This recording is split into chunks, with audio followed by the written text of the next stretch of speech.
It's time for Ask the Tech Guys. I'm Leo Laporte. Coming up, what gear would you bring to the world's greatest hacker convention? And I'm Micah Sargent, and we answer this question once and for all. Do I really need to worry about my laptop battery? Plus, it's toys with Dick DeBartolo. All that and more coming up on Ask the Tech Guys. This show is brought to you by Cisco Meraki. Without a cloud-managed network, businesses inevitably fall behind. Experience the ease and efficiency of Meraki's single platform to elevate the place where your employees and customers come together. Cisco Meraki maximizes uptime and minimizes loss to digitally transform your organization. Meraki's intuitive interface, increased connectivity, and multi-site management keep your organization operating seamlessly and securely wherever your team is. Let Cisco Meraki's 24/7 available support help your organization's remote, on-site, and hybrid teams always do their best work. Visit meraki.cisco.com/twit. Podcasts you love. From people you trust. This is Twit. This is Ask the Tech Guys with Micah Sargent and Leo Laporte, episode 1984 for Sunday, July 23rd, 2023. I am your fodder.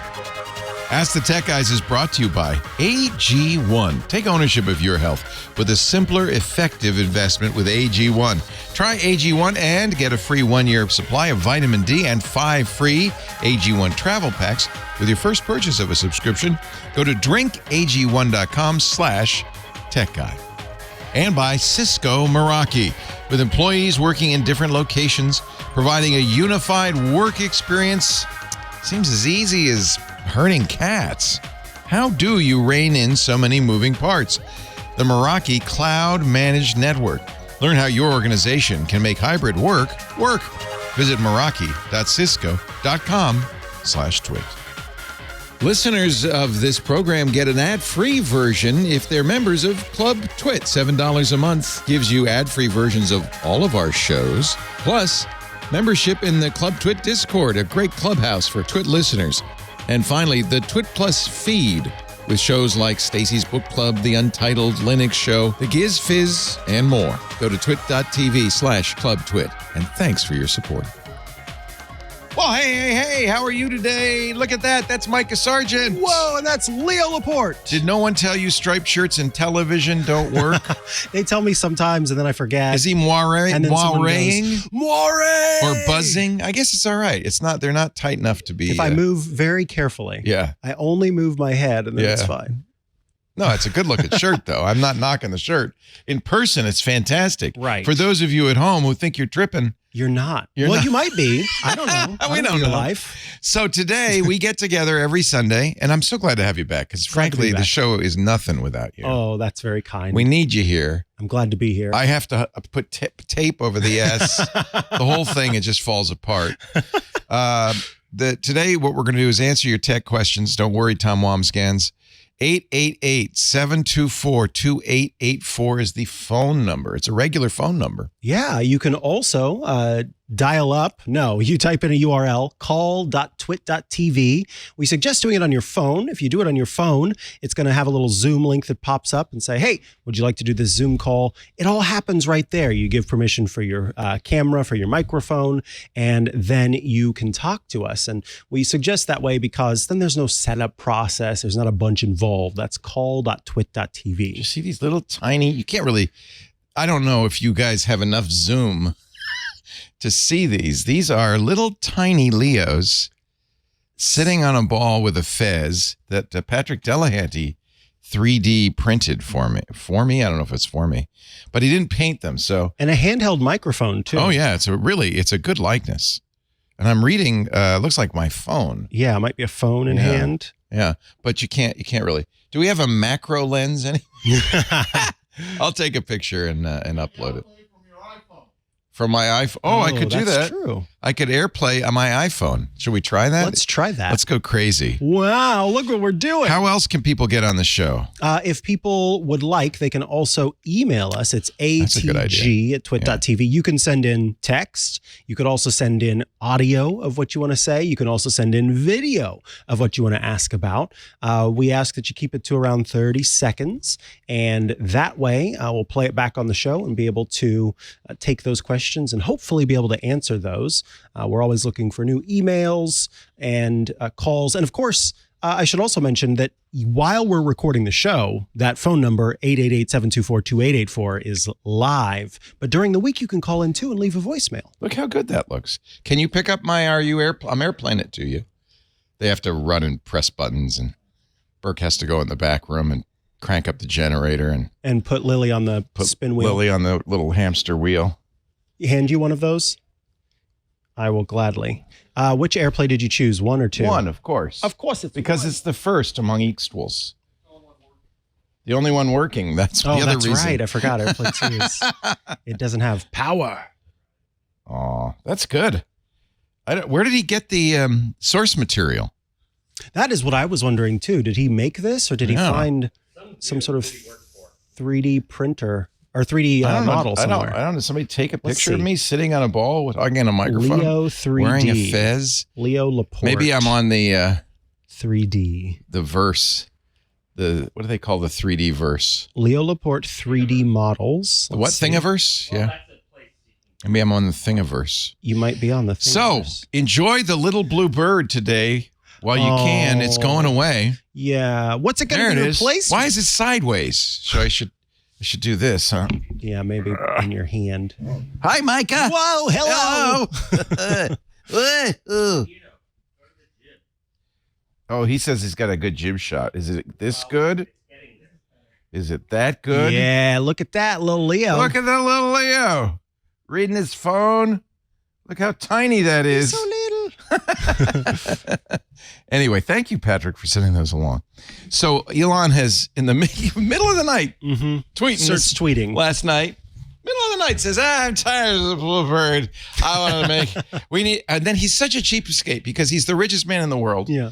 And he says, the first person to tweet a good logo I'll use. Was so angry about this. As a person who once was going to be a graphic designer for a living, this made me so mad. Somebody tweet a good one and I'll use it. Somebody send me one. Now, I have to say, when we were starting out, our logo, the Twit logo, was created by the wonderful Dorothy Yamamoto. Mm-hmm. And I did it because I wasn't the richest man in the world at the time. Right. I didn't have the money. Well, I mean, I guess I could have paid somebody like you. But I thought, well, it'll be fun. Let the listeners choose a logo. She came up with a great logo, and I thank you, Dorothy. She was a graphic artist who had quit to be a mom and was getting back into it. Oh, neat. So I was thrilled. I was really thrilled. Anyway, we'll see. It's going to have an X in it. Yeah. The one he seems to like is horrible. This is the one that was originally for a podcast? Yeah, it was originally for a podcast. It's terrible. Very plain. Terrible. It's an X. It's an X. Which isn't that kind of what this whole idea is? He just likes X as a placeholder for things. Twitter is owned by a company called X. X, yes. PayPal was called X.com before it became PayPal. He still owns X.com. Elon even named his kid X. Yeah, didn't he? Yeah. He likes X. He's demented. He's a demented billionaire. That's all I can say. Burke said, which kid? X. X, X. So a couple of weeks ago, it was 4th of July. We were saying, get ready because fireworks are on their way out. They're dangerous. They blow up. They're expensive. Drone displays. It could be the next big thing. So in Australia, they're playing a big drone display for the Women's World Cup, the soccer. Yeah. And hundreds of drones crashed. They said descended unexpectedly into the Yarra River in Melbourne. What's it called when the spacecraft explodes? Yes, unintended. Rapid disassembly. Rapid unplanned. They didn't disassemble. They're actually fishing them out. Rapid unplanned descent. I don't think fishing them all out. Here they are descending into the Yarra. Looked good when it started, and then they said there was some sort of technical difficulty. And, I like these drone displays, but yeah, they look great. But if that's, they probably were running on Windows. oh. And then, And they said, we need to. look, see, some are starting to there fall they go. already.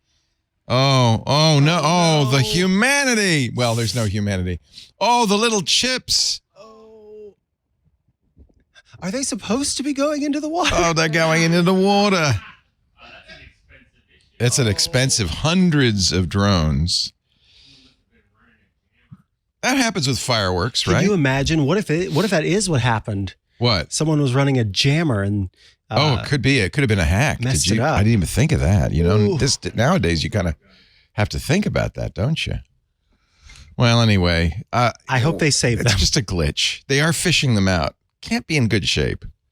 Can't be in great shape. You just got a lot of rice. Yeah. Just tons of rice. Biggest story of the week, though, and I don't know how your local news station's going to cover it, so we should cover it. There's Venmo. There's PayPal. There's Cash. Mm-hmm. There are a lot of ways you youthful people share money with other people. Apple Pay. Yeah, you go out and you say, okay, we're going to share drinks, and you all Venmo me. Apple is big in this, too. I paid for the bagels with Apple. Mm-hmm. Just go like that. Well, many other countries, I didn't know this, they have a system for instant payment. Here in the United States, when you write a check, it goes to the clearinghouse, and the clearinghouse says, some guy with spectacles and sleeve garters goes, well, it looks all right to me. And then 3 or 4 days later, the money clears. It's ridiculous. It takes forever. So we have wires. You could send a wire, but that costs money, usually like $20, $30.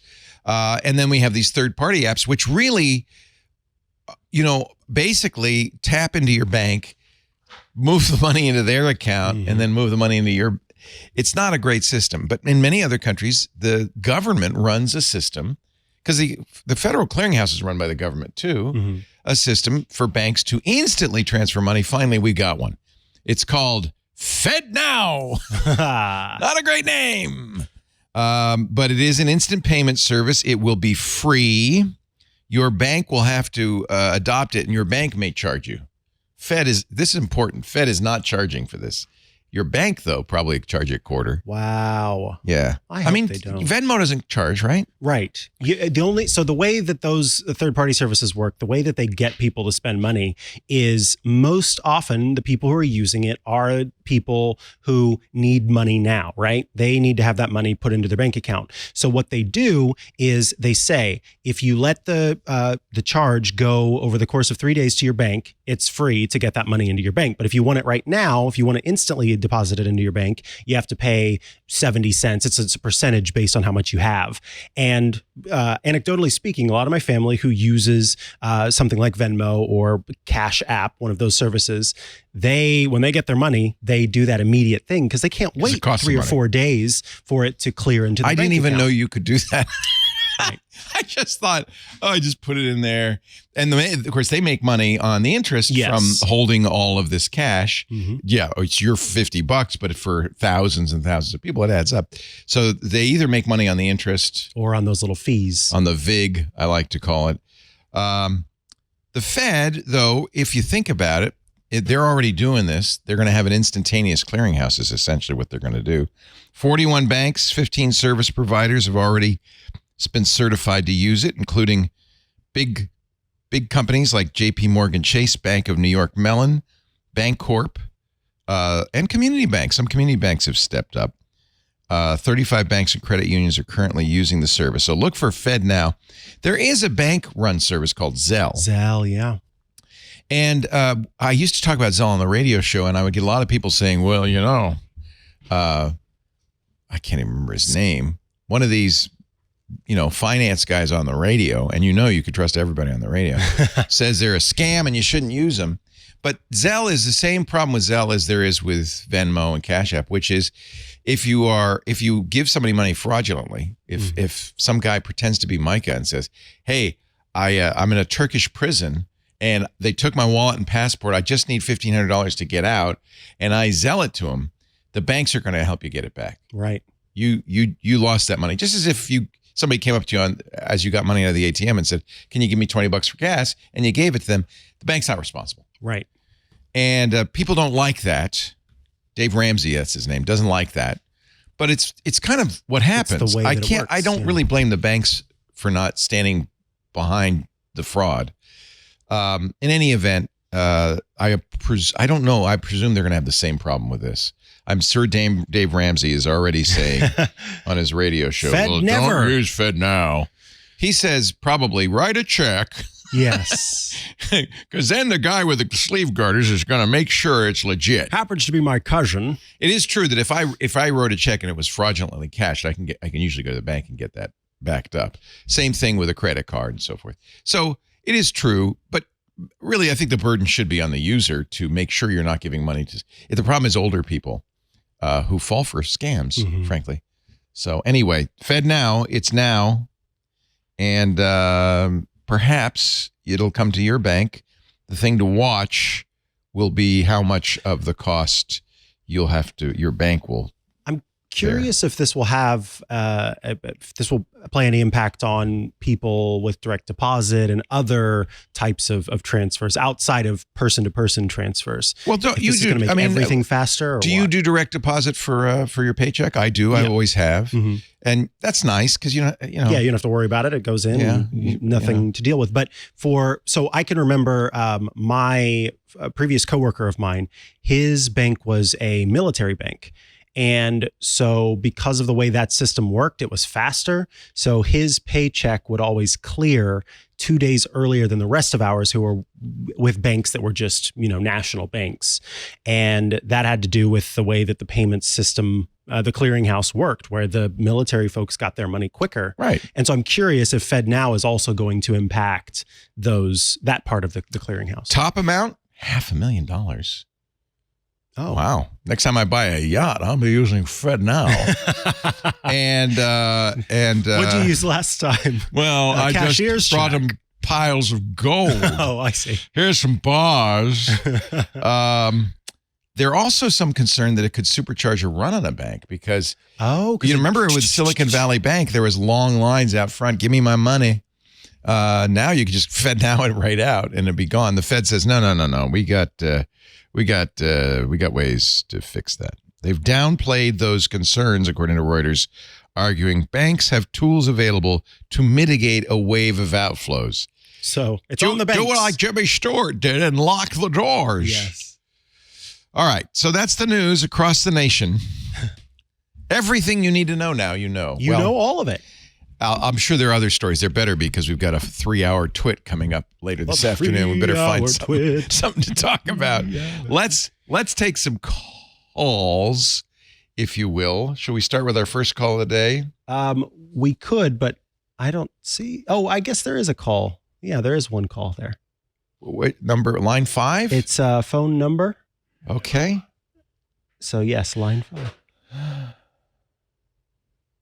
I don't know which one that is. John Ashley. Okay, cool. He's making it happen. Will you make it happen? Make it happen. I don't want to be responsible. Hello, line 5. Welcome. What's your first name and city? Press *6 to unmute. I hear the puppy. Hello. Hello. What's your name and what city? I think he's a little out of it. Why don't we try somebody else? Yeah. Let's do a hello? Hello? Hello? Let's do a voicemail. Oh, no. Fido. Why do you keep calling here?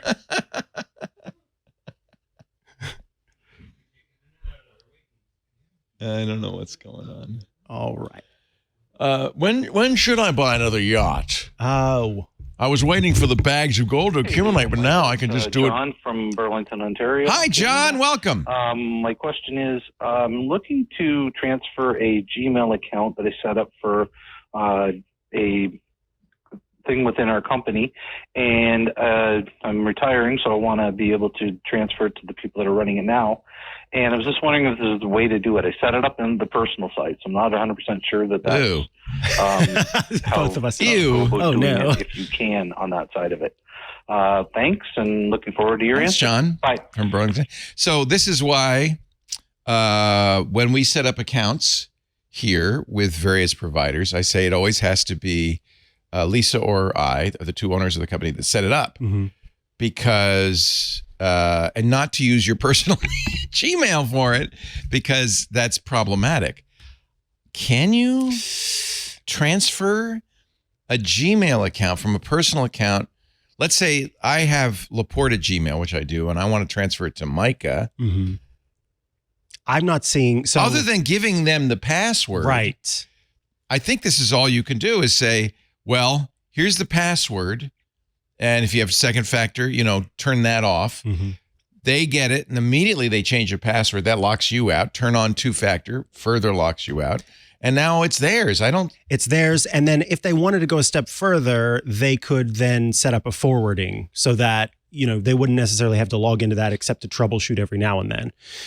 It's a little easier if you had a workspace account because they understand the business accounts. They expect exactly. That happens a lot. But to transfer a personal Gmail account to another person is not I'm easy. Seeing some chatter. Me too. In the chat room. But I don't like it. I will tell you what I'm reading from what's been chattered, I'm not fond of. Yes. Because it involves downloading software that essentially is just copying everything from the Gmail and then bringing it to your Gmail. But that doesn't solve the problem of future emails being I think sent. you just basically give them the account. Give them the account. And if you give them the password, I see no reason not to do that. If you're saying, can we change the name of the account from my name at gmail.com to Micah's name at gmail.com?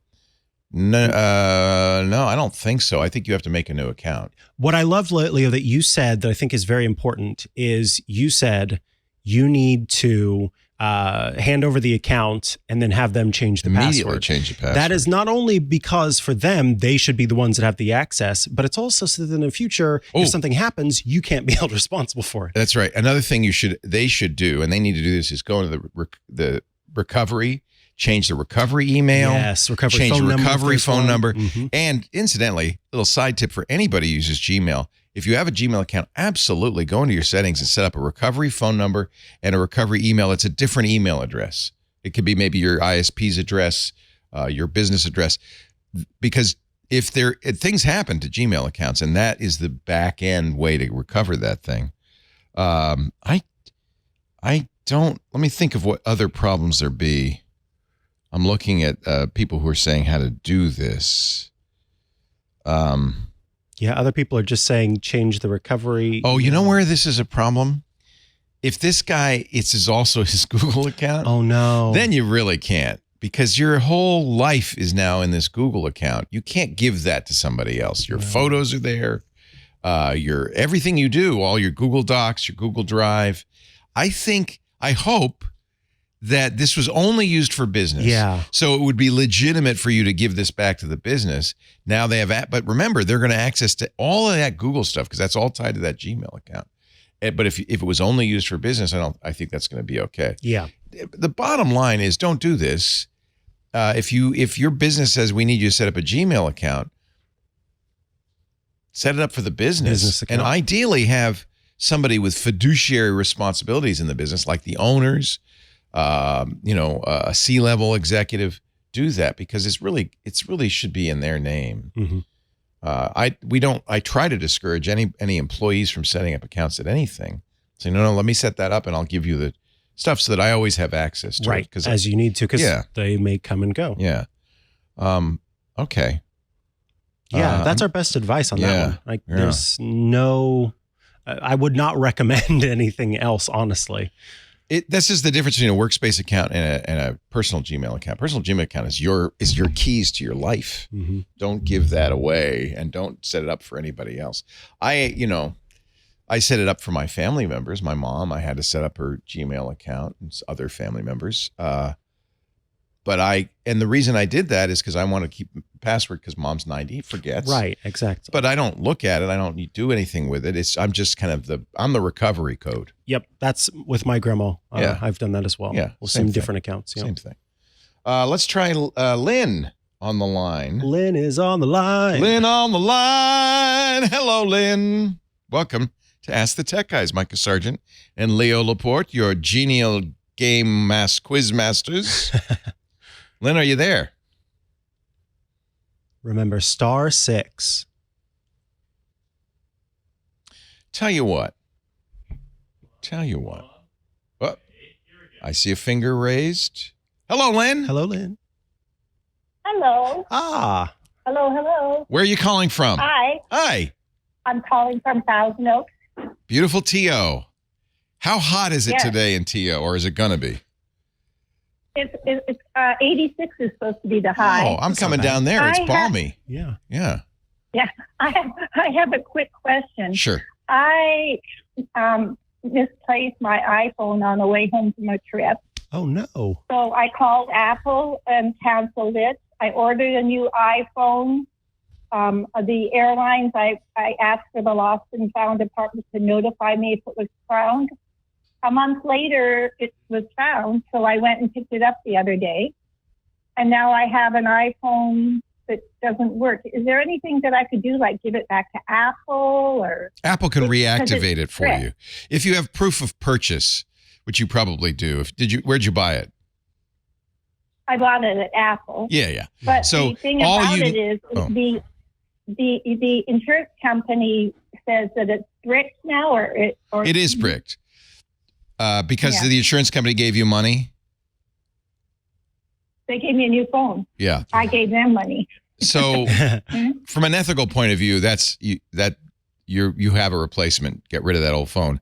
However, you could go to Apple. I don't know what Apple's arrangement is with the insurance company, but you could go to Apple and they know that you bought that phone, that serial number is associated with you. And you said, and you can tell them the story you just told us, leave out the insurance part because they paid Apple you. Care. Right. But Yeah. was it Oh, Apple? was it Wait a Apple minute. Care? Was it Apple Care, the insurance? Yes.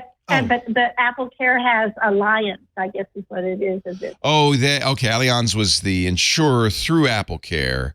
They replaced Maybe. No, that sounds I right. can't remember. I don't. So they replaced your phone. If Apple knows that, Yeah. they're not going to Yeah, they're not. reactivate that Yep. phone. They're going to take it and they're going to either resell it or take it apart and use the parts. Because from their point of view, they gave you a new phone. It wasn't free, was it? Mm-hmm. No, $149. Yeah, that's the Apple Care Plus replacement. That's it's gone. In fact, I'm surprised. I think what Apple might have told you or might say in the agreement is if it shows up, bring it in because it's theirs. Oh. They could technically. Go ahead. They told me I could use it for a door stopper. Well, that's something.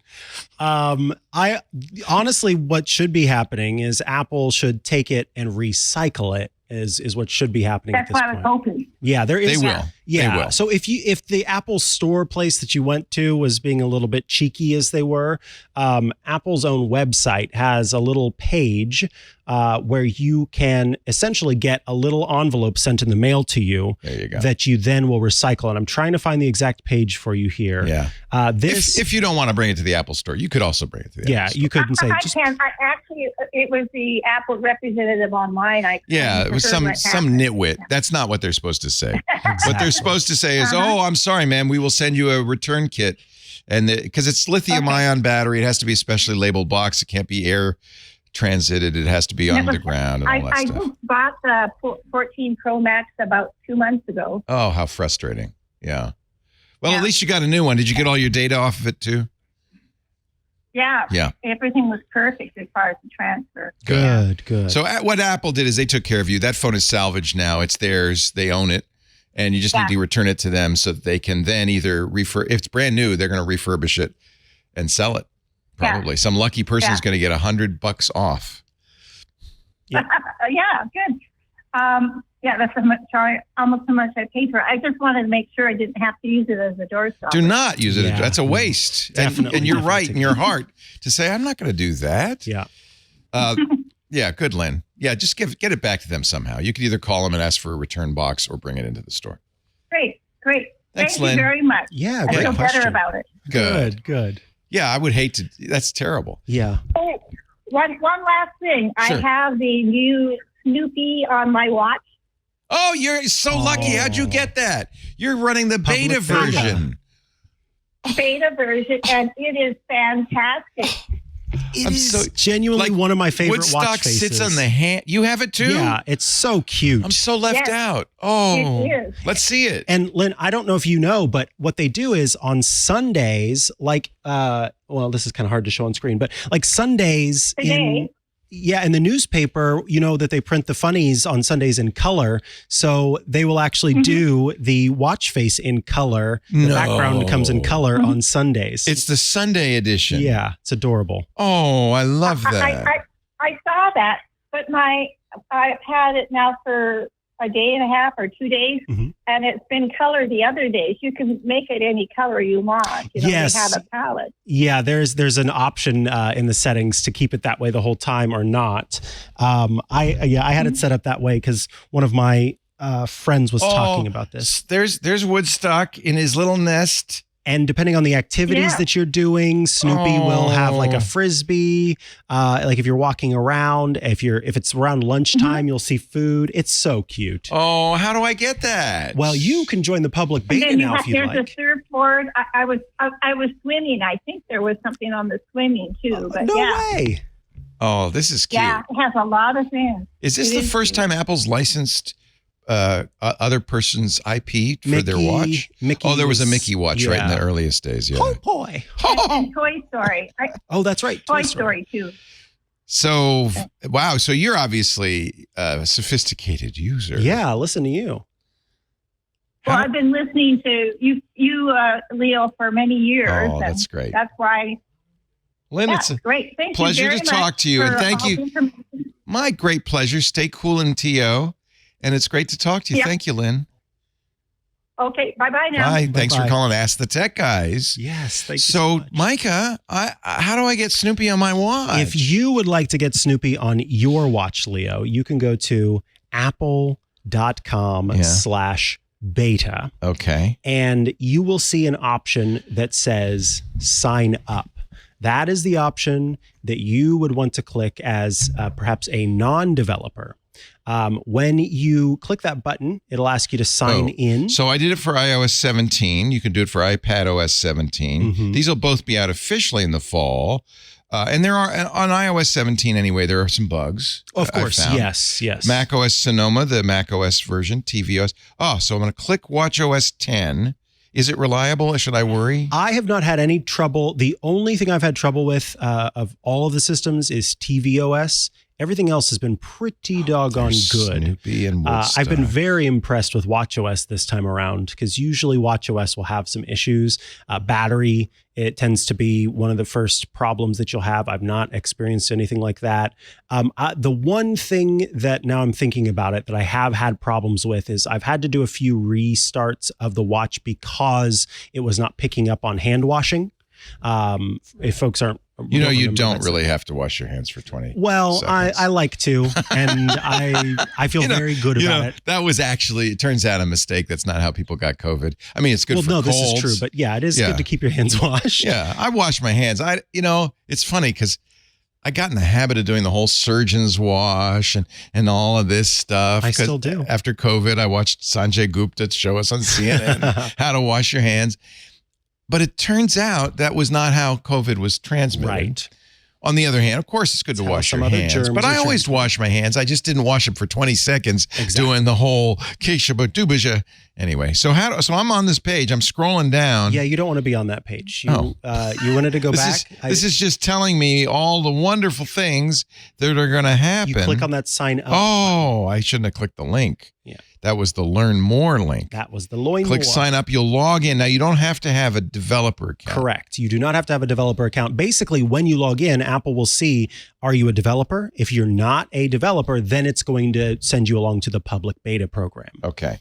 I do have a developer account.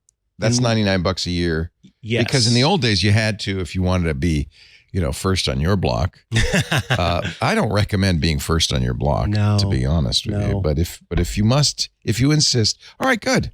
That's good. So now anyone can have Snoopy and Woodstock. Snoopy. And if you don't want 2 months, it's all. Exactly. In September, it's coming around. Yeah, whether you like it or not. Our show today, let's take a little break for a mention of our great sponsor, AG1. I love my AG1 every morning. AG1 is the daily foundational nutrition supplement that supports whole body health. For a long time, I had a pill minder with 38 fistful the pills in there, and it was costing me hundreds of bucks a month. I wanted to support my health, but I didn't want to incorporate more pills or frankly, sacrifice my taste buds. Through a science-driven formulation of vitamins, probiotics, and whole food source nutrients, AG1 delivers comprehensive support for the brain, the gut, the immune system. Everything I was doing with that fistful of pills in one delicious beverage I drank first thing in the morning. Since 2010, AG1 has improved their formula 52 times, constantly refining it in pursuit of making the best foundational nutrition supplement possible. My mouth is watering because I love how it tastes. With high-quality ingredients and rigorous standards, AG1 has become a part of millions of daily routines. Individual supplements can very much add up. Believe me, I know. AG1 saves you time, confusion, and money. Each serving less than $3 a day when you subscribe, and then that's it. You're set. AG1 makes it easier for you to drink the highest quality supplements. Whether it's improving digestion, supporting you with sleep, AG1 is the best bang for your buck. One scoop, 12 ounces of water. It can be cold water, doesn't have to be hot. Shake it up, drink it down.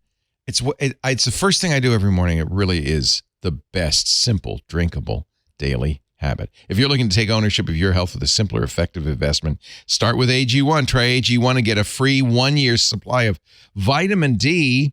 And I love these travel packs, 5 free AG1 travel packs with your first purchase of a subscription.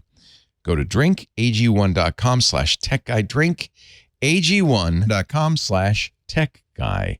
And I think you will like it. Do check it out. AG1. Micah Sargent. Yes, Leo Laporte. What should we do now? Well, I do believe we have 2 callers. If we want to take one of those phone calls, I will name Neil on the line. I will try. We'll try Neil.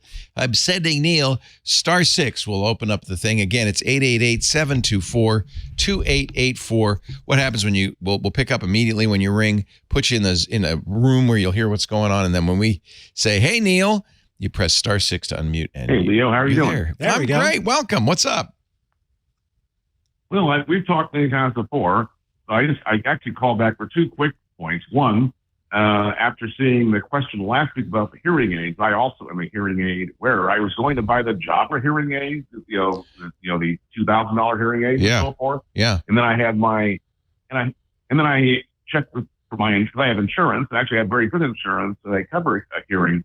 And they required me to go see an audiologist. Yeah. So, which was fine. I got my hearing tested and so forth, and ended up getting a $3,000 set of hearing aids instead. But the plan actually covered all but $500, so it actually worked out okay. But I was curious. It looks like audiologists are not impressed with Jabra, although I'm not sure they're the manufacturer. Well, remember, that's eating their business up, right? The way audiologists make money is they take a skim off the top on the hearing aids. My audiologist, anyway, has never charged me, but I buy the hearing aids through them. And those $6,000 hearing aids, I have to think a good portion of that goes to the audiologist. So Jabra is, in effect, saying, don't go to an audiologist, right? Just buy these and you'll be fine. And I think audiologists are nervous. I asked my audiologist, he says anything that gets people to at least try hearing aids, from my point of view, is a good thing. Most people, I think only one in 5 who need hearing aids use them.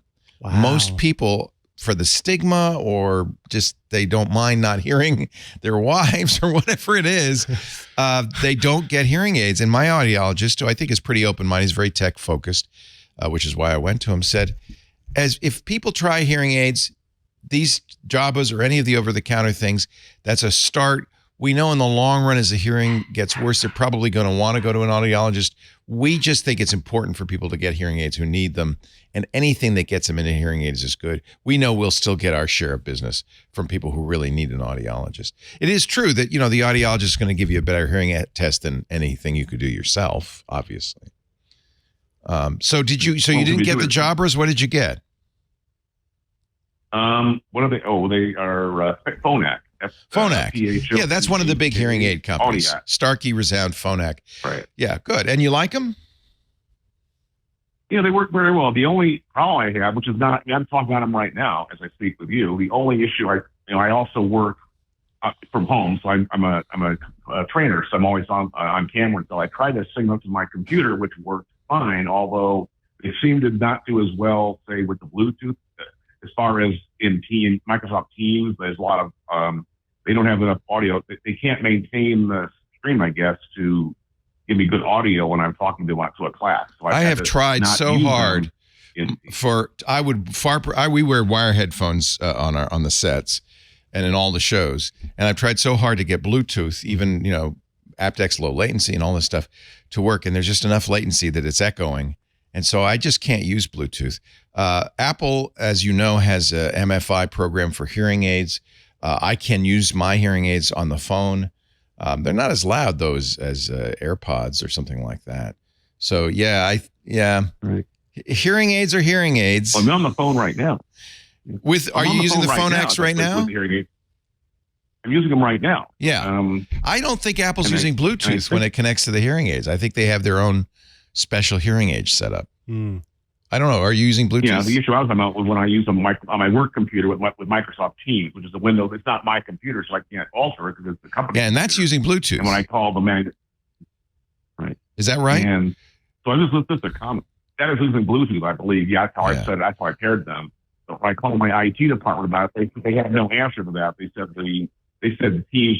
Well, they didn't say they didn't support it, but what they did say was that Genesis does not support Bluetooth either, or it doesn't support the hearing aids, which is disappointing. They support Jabra, but I think they mean Jabra earbuds, not Jabra hearing aids. That's exactly right. So I can't use them if I was taking a call. Yeah, so that's exactly right. I have another earpiece, a wired earpiece that works fine. It's just I get less use of the hearing aids with that. I just want to throw it out there. I was thinking, Leo. I'm with you. I don't. Those that have good insurance. I don't wear my hearing aids on work days because I have to wear headphones. Right. And I can't use the hearing aids as headphones as much as I'd rather. I can't. So I understand. You're absolutely right. But that's good to know that you're insured. Now, who's your insurer? Because my insurance, I'm Medicare. You heard of that? It's a big company in Washington, D.C. No, I'm still working. So who's your insurer? Yeah, I actually am. I have healthcare. Actually, that's why I saw my employer, okay. So it actually works out well. Yeah, that's nice because they have good insurance. Yeah, so. We have good insurance here, but very few insurance companies will cover hearing aids for some reason. I don't know. They're expensive, I guess. So I'm glad that you got United Healthcare to cover that. That's great. And I wish, honestly, I don't understand why Medicare does not, except that it's expensive. And I'm sure Congress said, well, we can't afford that. What? Eh? I didn't hear you when you suggested. Thank you. I appreciate that, Neil. Yeah. I thought I'd point it out because maybe others out there that may need the hearing aids and think, well, they're really expensive. After your check with your insurance to see if they do cover, because maybe their healthcare plan, probably not Medicare like you said, but maybe their commercial plan will cover that. I'm so jealous. I wish mine would. I've spent quite a bit on hearing aids. Yeah. I was going to use an ear trumpet, but I decided Micah shouldn't have to speak into the trumpet. What's the other thing, Neil? Okay, simple question here, and this is just an opinion here. I have an Apple TV 4K, but I got this a few years ago when I got my 4K TV, but now they have a new Apple TV 4K. So I guess the simple question is it worth the upgrade? Wait. Yep. Because I'm pretty sure they're going to announce a new one this year. Yep. You agree? Yeah, I absolutely. Wait. There's no reason to make that upgrade, especially if you're happy with the way that your TV looks right now. The only reason to make the upgrade, it's a much better remote. The new remote is so much better, and I'm very tempted. But you can buy the remote standalone. So if you can't live with the bad remote, the Apple TV remote was the worst. The black one, awful, terrible. If you want a new remote, you can buy that standalone. I think it's $60. That's what I did originally. Yeah. But I would wait because I think there will be a jump to a newer processor, better capabilities. If you have any Apple TV 4K, I don't think you're going to get a big difference getting the latest one. Agreed. Well, thank you so much for the call. I really appreciate it. Thank you. We really appreciate it. Love your show. There's no reason for us to do this if people don't call in. Exactly. So you bought the new remote. How interesting. Back when it first came out, I bought the new remote, and then later I ended up buying the new 4K. So then I had the new remote for the older Apple TV, and then the new TV with the new remote. I'm so tempted. I hate this old remote so much, but I'm going to live with it. The problem is that we have in the living room a nice new Apple TV with a nice new remote, and then I go into my office and I have that old black remote, and I just say, you can't skip ahead. It's just hard to use in general. But you can buy that. I think all the rumors, Mark Gurman, of course, is the king of Apple rumors. All the rumors suggest that there will be, probably not in September, that'll be new iPhone territory, but that in October, there will be some new announcements, including an Apple TV, almost certainly M3-based 13 and 14-inch MacBooks, not the Pros, just the standard MacBook Air and the MacBook 13, and maybe new iMacs based on the M3, and not minis. This is what the rumor monger says. Don't know for a fact. Don't know. So iPhone 15s in September. And iPads, perhaps new iPads. In October, along with the new Apple TV. But it could change. It could change. We don't know. Everybody says different things. Apple doesn't say nothing. Good memory. $59 for the Siri remote. You said $60. Good job. Well, it's $59.99 or something. Yeah. I figure 60 is close enough. It was very good. I'm off by a few cents. Exactly. I'm impressed. I don't know where my information comes from at this point. Comes down from the ether, and I try to catch it if I can. Should we do one more call and then I'll do the ad? Let's do one more call. Let's do one more call. We're going to try again to see if I can get this working. So come on up, anonymous, into the light. If you're the individual with the dog. Hello. There we go. Now we can hear you. Hello. Welcome. What's your name? Hello. Yeah. This is John. Hi, John. Where are you calling from? I'm calling from Texas. Great. I'm sorry we hung up earlier. I don't think you could hear us. What's your question, John?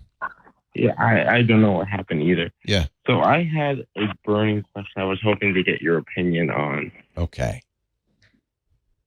So if you were dared to go to Defcon for any reason, the hacker convention, would you feel more comfortable going with Apple lockdown mode? Like if you have an iPhone or a Mac, if you were bringing that with, or if you were bringing a Windows PC and you did everything within Windows Sandbox, which would you feel safer with? That's a great question. Interesting question. So I did ask that question of Phil Zimmerman, who wrote PGP, which is the definitive email encryption technology. He's an encryption guru. Now, this was a few years ago. He said, I would never go to a Defcon or Black Hat, the big hacker conventions in Las Vegas coming up next month. I would never go I would never go with an Android device. I would only go with an iPhone. So he says he did trust the iPhone. Now, this is before Apple Advanced Protection. Now, I didn't ask him about a Windows PC. Father Robert won't bring a Windows PC. He's going this year. I think he brings a Chromebook. That's a good choice. The reason is there is something at Black Hat. Is it Black Hat or is it Defcon? Maybe it's at Defcon, called the Wall of Sheep. Oh, no. You do not want to be on the Wall of Sheep. The Wall of Sheep is a list of people whose machines have been hacked. No. At the event. Oh. And their data exfiltrated. And so what that tells you is there is an active community of people trying to break into any device they can see. There have even been reports that stingrays have showed up. These are fake cell phone sites that the feds and other spy agencies put up to intercept cell phone traffic to look like a legit AT&T, Verizon, or T-Mobile cell site. Your phone doesn't know better, goes, hey, hello, and joins it, and then they can, and of course, then they connect you to the network, but they will see everything that's going on. There have even been reports that there have been stingrays in Las Vegas during these events, whether they're set up by the feds or I'm thinking more likely just hackers. It is a threat-rich environment. Wall Sheep's at Defcon. Thank you, Mike B. So Black Hat's kind of the corporate one where, all the CISOs go and, and then the people who really want to have fun go to Defcon. I think if I was dared to go, I would not go. This sounds terrifying. Yeah. So you know what? I will ask Father Robert what he brings to Defcon because he goes every year. Mm-hmm. I'll ask Alex Stamos. He goes every year. He's the director of Stanford's Internet Observatory. He's an expert on this stuff. Longtime security guru. I'll ask around, but I would say, frankly, I would bring I'm pretty sure Robert just brings a burner phone, if anything, and maybe a Chromebook, and nothing on, and secondarily, nothing of importance on it. Right. Yeah. Don't bring your last will and testament. Are you going to go, John? Do you get to go? Well, I have work, so that's going to be a bit of a complication. Yeah. It would be so much fun to go. For general use cases? In general, I don't think Windows is very secure, to be honest with you. I think a Mac, even without advanced data protection, is more secure than Windows, period. Partly it's because it's a smaller environment. It's a smaller target. But let's assume you use the PC only for that web browsing purpose and nothing else. Yeah. You could lock it down. Absolutely. Lock it down. Make sure it's got all the updates. Just for web browsing. I think the root question is kernel hardening more secure than kernel isolation, which basically that's an interesting question. That's a very interesting question. I don't know. I'm not sophisticated enough to know. I know the difference, but I'm not sure which would be better. Hardening, of course, assumes that you know every possible avenue, every possible venue. And the risk with hardening is just essentially locking down an operating system, is you'll miss something. Hence Apple lockdown mode. Right. But maybe you miss something. Isolation, of course, is isolated. If you've got air-gapped computer, it's ultimately secure. Kernel isolation, again, though, can have flaws. Microsoft does, in theory, isolate the kernel, but as you probably know, drivers and other software does have access to Ring 0, so it's not 100% isolated. Mike B in our chat room, who's been to DEF CON twice, says the other thing to do is once you've brought a device to DEF CON, do not trust it ever again. Oh my God. Why does anyone go to this thing?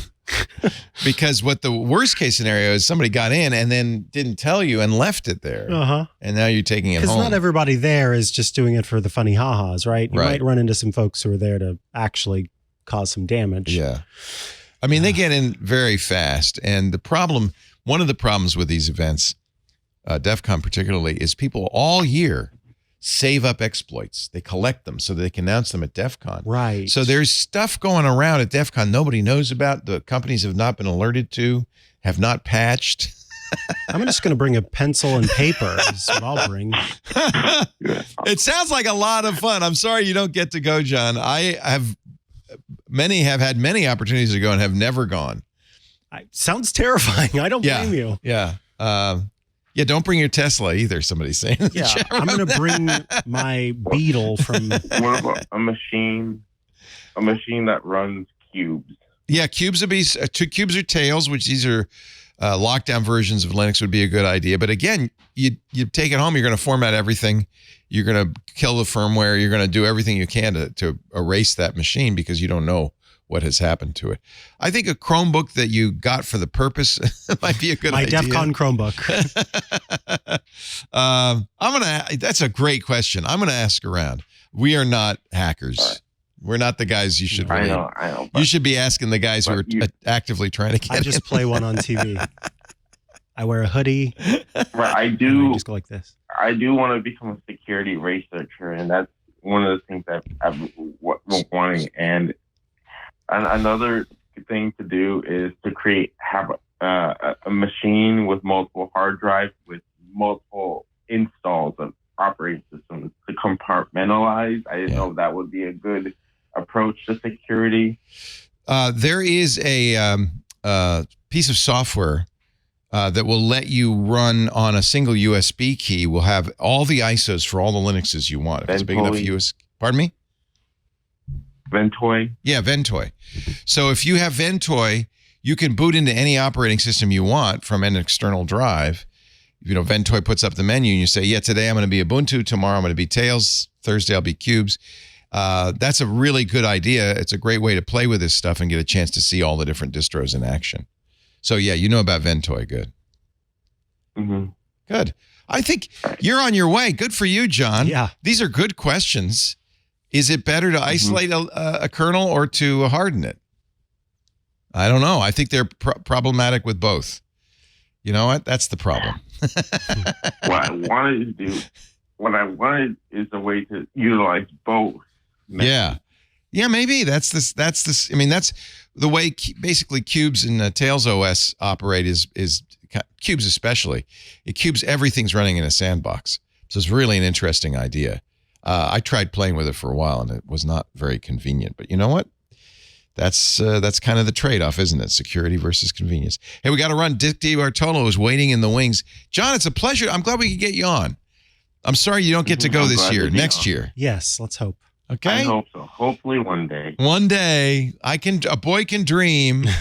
Father Robert is going. He's going to give us reports from Black Hat and Defcon this year. And I will definitely see if I can ask around and see what people like Bruce Schneier and Matthew Green do when they go to these events, especially if you're a big name in security. Right. Then they you really want to target you. They want to get you on that wall of sheep. All right. Hey, I want to take a little break, and then Dick DeBartolo, Mad's maddest writer, has a gizmo or a gadget, and really the trick is to see if he can get one of us to buy it. Exactly. It works sometimes. It does, I confess. Our show today brought to you by Cisco Meraki. They are the experts in cloud-based networking for hybrid work. Man, if you're listening to the show, you're thinking, you're a business owner, you're thinking, I'm at DEF CON every day of my life, right? They're always trying to break in. And here's the problem. Your employees are everywhere, whether they're working at home, at a cabin in the mountains, on a lounge chair at the beach. You want to give them that same experience everywhere. That's what a cloud-managed network does. The same exceptional work experience no matter where they are. But you also want to make sure they're secure, and that's a challenge. And let me put it this way. You might as well roll out the welcome mat because hybrid work is here to stay. Hybrid work works best in the cloud and has its perks. And it's not just for employees, leaders too. Workers, of course, love it. They can move faster. They can deliver better results with a cloud-managed network. But leaders can automate distributed operations, build more sustainable workspaces, and, of course, job one, proactively protect the network. Meraki asked IDG Market Pulse to do a research report for him, and it highlighted the top tier opportunities in supporting hybrid work. For 78% of C-suite executives, hybrid work is a priority. Leaders, understandably, they want to drive collaboration forward. They want to stay on top of boosting productivity, of course, and security as well. And that's one of the big challenges with hybrid work. The IDG report raises the red flag about security, noting that 43% of leaders report cybersecurity threats as a primary obstacle to improving workforce experiences. Always-on security monitoring is part of what makes the cloud-managed network so awesome.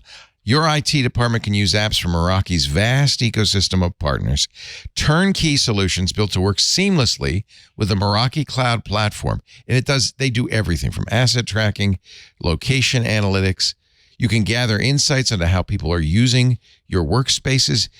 In a smart space, environmental sensors can track activity. They can track occupancy levels, stay on top of cleanliness. Your employees can reserve workspaces. They can do hot desking based on vacancy. You can even, which is really cool, if you have locations in restricted environments, make sure those spaces are booked in advance and include time-based door access so only the people who are supposed to get in can get in. Mobile device management, integrating devices and systems allows IT to manage, update, and troubleshoot company-owned devices, even when the device and employee are in a remote location.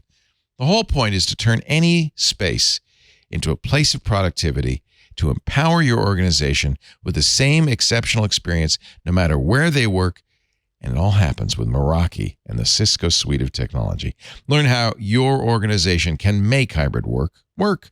Visit Meraki, Meraki, Meraki.cisco.com/ Twit. We thank Meraki and Cisco so much for their support of Ask the Tech Guys. You see him every Wednesday evening with the Giz Fizz. You see him on World News Now overnight. You see him on his own podcast, Dick DeBartolo's GizWiz podcast at gizwiz.tv. And now you're seeing him right here on Ask the Tech Guys. Oh, let me see this shirt. That is a great shirt. Yeah. Well, you know what it is, Leo, is that my medical plan doesn't cover hearing aids, but they said you could have a loud shirt. The louder the shirt, the better you can hear it. Yeah, don't you hear me fine? Is Yes, that it's what working. that ringing is? Oh, is that new? Because I've never seen that before. That is a great you know what? shirt. It's Oh my gosh, it's a That is Hawaiian right. sunset. Look at that. you know what? Actually, it comes with sun lotions. I have to put on Nice. because it tans your face. For many decades, Dick DeBartolo has been Mad's maddest writer, and he joins us. He graces us every month with a gizmo or a gadget from his vast collection. What do you got? All right, so this is I don't have this. It was from an event called Sweet Sweet. Remember the Tamagotchi? I love little- Tamagotchis. Okay, well, we have a new one now, and it's called the Bitzee. And the Bitzee, actually, if you go to the link on my website to Amazon, there's a picture of it, and then under it, there's a thing that says Zoom. It's a little case, and the creature never leaves the case. And the little creature comes to life when you open the cover, and it's one of those things where, your eye holds onto, Oh, Now the yeah. lighting, yes. Kind of like Yes. those fans that they used to sell where the little holdable fans and the lights would spin at just the right speed and you get a little Yeah, fun. well, this is a single piece of metal that is vibrating very quickly, Wow. and it actually looks better in person. Actually, the ad might be better because they could have slowed it down. So the little guy pops up. There is a big learning curve. It's not You going to can chop pet your it. finger off, is it? I mean, No. Actually, it goes to sleep. If you shake the box, it gets dizzy and it spins around. you have to feed it. this is It can clever. turn. This is really it can clever. turn. Oh yeah, it can turn into other animals. It grows up. It becomes bigger. I want one of these. Me too. The original Tamagotchi was just this little crappy LCD Oh screen. yeah, no, this is, and it's $29.95. Do you have to go through all of this to unbox it, though? That's crazy. I know. You know what? The unboxing. I think they changed their mind because every ad I've seen for it shows it in just a little box with a picture of what it is. Okay. So it's that little cat. It can turn into a bunny, a unicorn, and the little bar on the bottom is how you control it. However, you can pet it at the top. And when you first unbox it, and I'm just doing all this from the demo I saw at the show, there's a little training video that you follow, and you'll get a big check mark if you've done it correctly. And if not, it'll tell you to do over again. So here you see a person petting it. You don't touch it from the bottom. Everything has to be done from the top. The green arrow, the blue arrow means you've done it correctly. It shows you the directions that the little Bitzee will respond to. I think it's very clever. And then when you get to, I think it's called Jumbo Super Bitzee, you can play games with it. Oh, so it's going to grow. Yes, exactly. It gets How to be big bigger. Does it get? It's got to still maybe fit in the box, right? It's got to fit in the box. But when you get to the game thing, the dog can be roaming along and rocks are coming at it, and you have to have the dog bounce up and down and get through the neat. rocks. So This is a very innovative idea. Somebody came up it's with this. It's very clever. Yeah. It's a Spin Right is the company that's doing it. Oh, Steve Gibbs is not going to be happy about that. So that is Bitzee.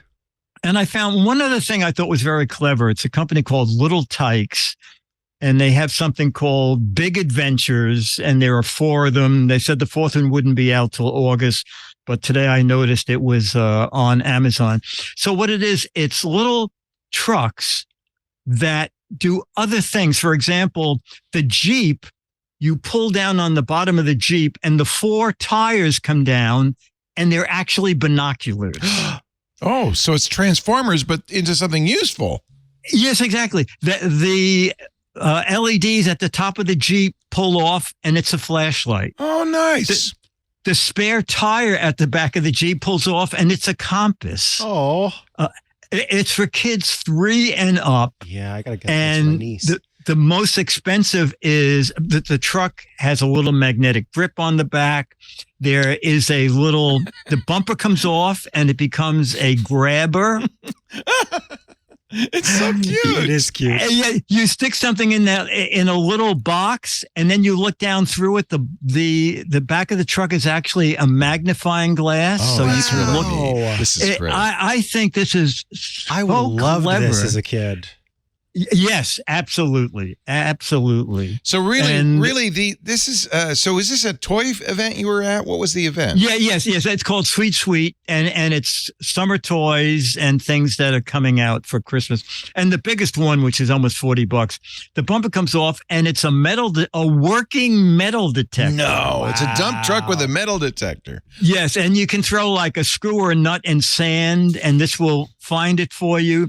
Then you throw all the sand into the back of the truck, and the truck spins around as you put water on it, and it separates your find from the sand. Wow, the gold miners in 1849 could have used this. They would have loved this. Yeah, exactly. I think it's very This is clever. really interesting.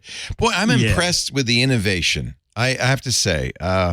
I felt like you were getting a little stagnant, but this is very clever. Yeah, no, it is very clever. It is very clever. And sometimes we see innovation that doesn't really, like it's just crazy. Yeah, there's no purpose But to this it. looks like a kid would dig it. Yeah. I think it's great fun. So the line is 4 of them, and it is Little Tyke's Big Adventures. And those are the little submarine underwater binoculars. It's very. My niece loves like water stuff, so I'm. And they definitely start getting that one. Those little binocular things are $15. So all of these you can get through Dick. He's got Amazon links on his website, gizwiz.biz. If you click the Gizwiz Visits the Tech Guys button, you'll see both the Little Tyke's Big Adventures and the Bitzee Tamagotchis, which is so cool. It's very clever. And then it's beyond me. Yeah. Oh, yeah. It's way beyond me. You know, I'm less than a 5th grader. But if you click the What the Heck Is It contest, everybody could play this. This is a chance to guess a gizmo or a gadget. Contest began afresh at the beginning of the month. So you have till the end of August to figure out what this toilet tank thing is. I don't know what that is. Don't give it away. Don't give it away. I'll tell you what, you don't have to get it right. There's 6 autographed Mad magazines for the correct answer. There'll be a drawing if more than 6 people answer right. But there's 18 for the funniest, cleverest wrong answer. And you're playing for, are you playing for the August issue of Mad Magazine? Probably not. That's what they just won. They'll be playing for the October issue. Oh, wow. We don't even know what that is yet. But this not yet. This should still, it's probably still on newsstands. You should get this. Oh, it is. It'll be. This is the Al Jaffe tribute issue. And Dick's in it, of course, but a lot of Al Jaffe. He passed away a couple of months ago. And this is a great tribute to a Mad Magazine legend, much like our very own Dick DeBartolo. Indeed. So go to gizwiz.biz. That's the website. You can play the game. You can see the gadgets, the gizmos. Very nice. Thank you, Dickie D. And of course, buddy. Make sure gizwiz.tv. You've subscribed to his podcast with the old redhead himself, who's no longer a redhead, Chad Johnson. Thank you. Yeah. And he wins. Okay, guys, it's great fun. I'll see you next month. I think his shirt is actually redder than redder than Chad's hair was. Yes, I think it was. It is Chad's hair. Oh, I had it woven. Oh, okay. Oh, good. Very nice. It's the old It's a hair shirt made into a shirt. Yeah. Thanks, Dickie D. Thank you. Okay, Stay guys, cool, take man. care. Bye. It's bad You too. news. Okay. Oh, it is hot in Manhattan. Stay cool. And humid as well, as the whole world seems to be heating up. All right, you said email next. I think I could reach back. I've been going to stretch, Oh, 3 times a week. I go and they stretch me. I lie on a table. I don't have to do anything. That and sounds they just great. They stretch me. That sounds wonderful. Let's see if I can now reach the mailbox. Wow, look at that. It's like it works. Mr. Limburger. All right, we're going to open up the email. I eat Limburger cheese to stay limber. That's how I stay limber. I don't know if it's working, but no one's coming near me. This is from Lance. Oh, I know Lance. Hi, Lance. Dumb 4K TVs is the subject. Are there any companies that make dumb 4K TVs? Since I want to get a 4K TV that doesn't have all that, smart All that TV jazz. video streaming pre-installed. And Lance, I completely sympathize. I understand. I wish they wouldn't make these smart TVs. And I think part of the reason they do that is consumer demand. But part of it is because they can make some of their money back by selling information about what you're watching to marketers. Yep. Some of them even have cameras built into them. I hate it. Yeah. So I've asked this question many, many times of our friend Scott Wilkinson. Can I get a dumb TV? No. You can get a dumb monitor, though. Exactly. And use that as a TV. They're not going to be as big. I have a 55-inch, fairly expensive OLED 4K OLED monitor that I got from Alienware, a Dell company, some years ago. And it's a beautiful TV. It's only 55 inches, which is big for a computer. Mm-hmm. And it's got no smarts. It's just a monitor. You plug in the HDMI cable to your streamer, and you're done. So I think maybe look at computer monitors, but no TV manufacturer that I know of sells a television that doesn't have smart. Now, here's an alternative. Though, by the way, that's one of the reasons TVs are cheaper than monitors. Yep. Because they're subsidized. They subsidize. Mm-hmm. But the option is just not to connect them to the internet. Mm-hmm. They'll complain. In fact, some TVs will complain so much it's not worth it. Like they'll pop up every time you turn them on. And you're not on the internet. I can't get the latest updates. But I don't connect my smart TVs to the internet. Usually every few months they say, hey, where's the internet? It isn't a bad idea. I gave you that projection. Is it bugging you or did you connect it? No, it's not bugging. Okay. I don't have it connected, or I do have it connected, but what I have is it blocked in that's a good one. Firewall. That's probably a better way to do it. Because if you don't connect it, that TV does it bug you every few months will say, hey, I'm not connected. It isn't a bad idea to connect it once in a while to get some if you can get software update, firmware updates, that's great. So how do you keep it from going out to the outside world? So it's just in this case, Eero has IP by IP blocking, where you can say, I don't want this thing that's connected to be able to connect to the outside. So you world. need to know what address that TV has, Correct. which you can usually do in the menu of the TV when you go to the network connections, and then tell the Eero or your router. Yeah, whatever router you have. Don't let that out. Don't let that talk to the world. Yeah. Once in a while, it's okay for it to download firmware, but you don't want it sending. And by the way, if you monitor it, boy, it's talking to the outside world thousands of times a day. It is so much, especially the TCL TVs. Whew. But that's why they're so inexpensive. In my opinion, that's why they're so inexpensive. Yeah. They're subsidizing that. That's kind of always the tell, isn't it?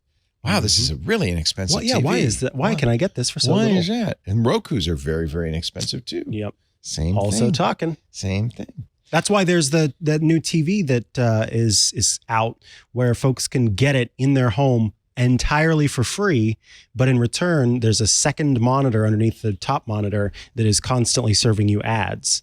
And it only works if you have it connected to the internet. So people can make that choice to just have this completely free TV. But it is, of course, then monitoring what you're looking at, but also serving you ads the whole time. Here is an article from Make Use Of, which is a pretty good website. The 10 best dumb TVs without smart features. And a few of them you may have heard of. The number one is Scepter. I've never heard of that brand name. 65 inch. Komodo by Scepter. Never heard of that brand. LG does make, I bet you this is a monitor. Yeah, it's 24 inches. That's not a TV. That's a monitor. Here's another Scepter. See, I think these Scepters, this is a company, but I think they're making, honestly, computer monitors in their heads. Yep. I think that calling them dumb TVs there is a Samsung 55-inch. Samsung is now making I have a Samsung QD OLED, which is fantastic. They are now making a QD OLED monitor. Oh. Which would make a great TV, except its aspect ratio is a little weird. So I don't think any of these TVs would I buy. Somebody might be saying Scepter may be a rebrand. I think Scepter might be a house brand for one of the big electronics. Oh, like a Best Buy. Like a Best Buy or somebody. Like Insignia is a house brand. Like a Radio Shack. Yeah. It might be the realistic of televisions. Time for a voicemail. I believe it is. Hi, my name's Mark. I'm from Murrieta, California. Hey, Mark. I have a Trojan virus that I released on my computer, and now I can't really log in all the way. I can get the BIOS screen to open. I was looking for your help. Thank you. Yikes! Oh, Fadoofa. So, I wonder how we know that that's the first question. Yeah. He's assuming it's a Trojan. It could be just a hard drive failure. It could be a lot of things, right? What would be the best way to do this at this point? If it's only launching to BIOS, your hard drive is not responding. Okay. Yeah. First thing to do is look in the BIOS. I mean, look, Trojans can even infect your BIOS or your video card firmware, but those are pretty hardcore viruses, usually aimed at secret agents and government officials and podcast hosts. So you probably don't need to worry about those. Yeah, wondering what led you to believe that this is what it is. It might just be a dead hard drive. So the first thing to do is see if the BIOS sees your hard drive. So you're getting into setup and can't get any farther. You can see what the hard drives are in there. Mm-hmm. If it says there's no hard drive here, your hard drive has failed. Pull it out. You may be able to recover it. Probably not worth it, especially if it's an older computer. Go out and get an SSD, a solid state drive, and replace it. That will have two benefits. One, if there is a Trojan, it's on the old drive. Get rid of it. Bye-bye. Two, you're going to have a much faster, nicer drive. Honestly, the fact that you can't get past BIOS usually doesn't mean a virus. Right. It usually means your hard drive has failed, and it'd be reasonable to look at this. The connection, maybe the wire fell off. Open it up. If it's a laptop, that's less likely. And I don't even know if you can open it, but if you can, look at the cables, make sure they're all properly connected. On a desktop, that's a lot easier. Open it up, make sure the cables are all connected, maybe disconnect and reconnect them. Yeah, because much like a virus in real life, it wants to keep its host alive to keep pulling resources from it. So if it's killing your computer entirely, then the alleged virus is not being able to pull information from you. Very good virus, is it? Yeah, exactly. That's a bad virus. They want to keep it rolling Not along. that there aren't such things. There are, yeah. Just malicious people. But there's so many other things that could be wrong. We don't really have enough information to know exactly. Maybe the motherboard maybe the drive connector on the drive controller on the motherboard is dead and it's not seeing the drive, and the drive's fine. This is one we just don't have enough information to solve. The Cop King in the chat room is asking a legit question. Do you see any error messages or hear any error messages on boot up? There is on most computers, a power on self-test, a early stage before you get to the BIOS of boot up, in which it will tell you if something's wrong with beeps. If you're hearing a number of different beeps, or maybe you have some lights on the motherboard that tell you error codes, you got to figure out what's wrong. Could be a lot of different things. I wouldn't jump to the Trojan unless he says he introduced it. So yeah, did you? You said I just want to see what's going to happen. Today I choose chaos. Maybe that's how he knows. I don't know. I don't know. Good question though. Thank you. I appreciate it. You can email us atg@twit.tv. You can call us if we're here. We'll answer and we'll put you on the air. If we're not here, you can do what our last caller did and leave a message. 888-724-2884. And if you do leave a message, keep it short like he did. First name and city. Give us as much information as you can. We'll do what I we can to answer it. Let's take a little time out, and we'll continue with more of your questions on Ask the Tech Guys right after this. Hey there, folks. Get ready for the Backbeat Media Podcast Network, your new go-to place for top-notch podcasting fun. You're an Apple fanboy or fangirl? We've got you covered with the Cultcast, delivering all the iNews you could ever want. More of a literature lover? Bookworm is going to rock your world. Got a thing for theater? Broadway radio is going to hit you right in the feels, while Mac Geek Gab and MacCast are here to feed all your tech cravings. Punk rock your vibe? You're going to vibe so hard with Jughead's Basement. And for all the dinosaur nerds out there, I Know Dino is basically your spirit animal. But hold up, all about that mental health, pop culture, and tech life, Christina Warren and Brett Terpstra are serving up your weekly dose. Love a good flying tale? Fig and Repeat are about to take your imagination to new heights. And hey, to all you small business gurus out there, Dave Hamilton and Shannon Jean are dropping knowledge bombs every week. Backbeat Media Podcast Network, folks. It's where your passions come alive and there's never a dull moment. Hit up backbeatmedia.com and get ready to binge. We're back with Ask the Tech Guys, but I'm going to ask John Ashley. It's a little show within a show. Uh-huh. What should I do, John Ashley? Should I take a caller? Yeah, we have Should I do David? David? All right, let's say hi to David. David, press *6 to unmute and say hello.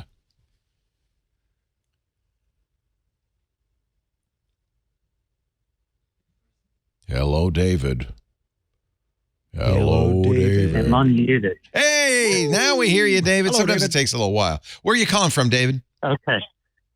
Philadelphia. Nice. How is it in the city of what's brotherly the love this afternoon? Well, it's humid usually. Yeah. A little muggy. Yeah. Yeah. You have to think of the founders sitting there in that stifling, muggy heat in July 1776. Thinking. Saying, how can we get out of this? Just sign the damn thing.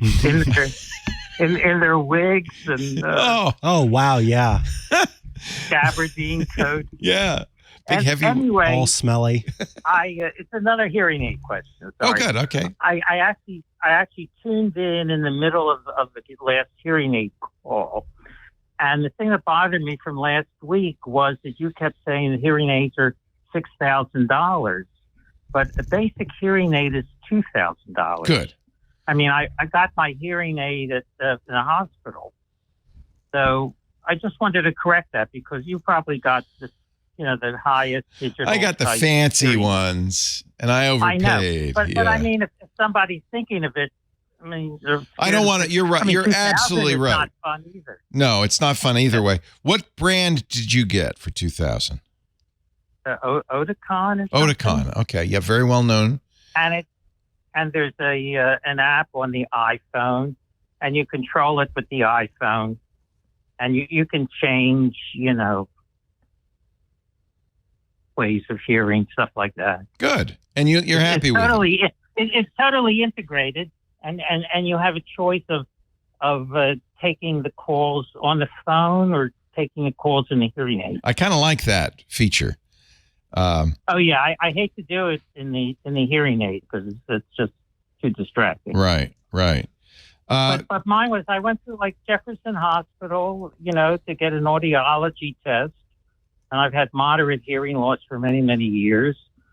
And I mean, I don't like wearing it. I don't wear it that often, but it's there. I'm with you. I only wear it if Lisa says, "Where's your hearing aids?" And I go, I left them in the car. I'll go get them.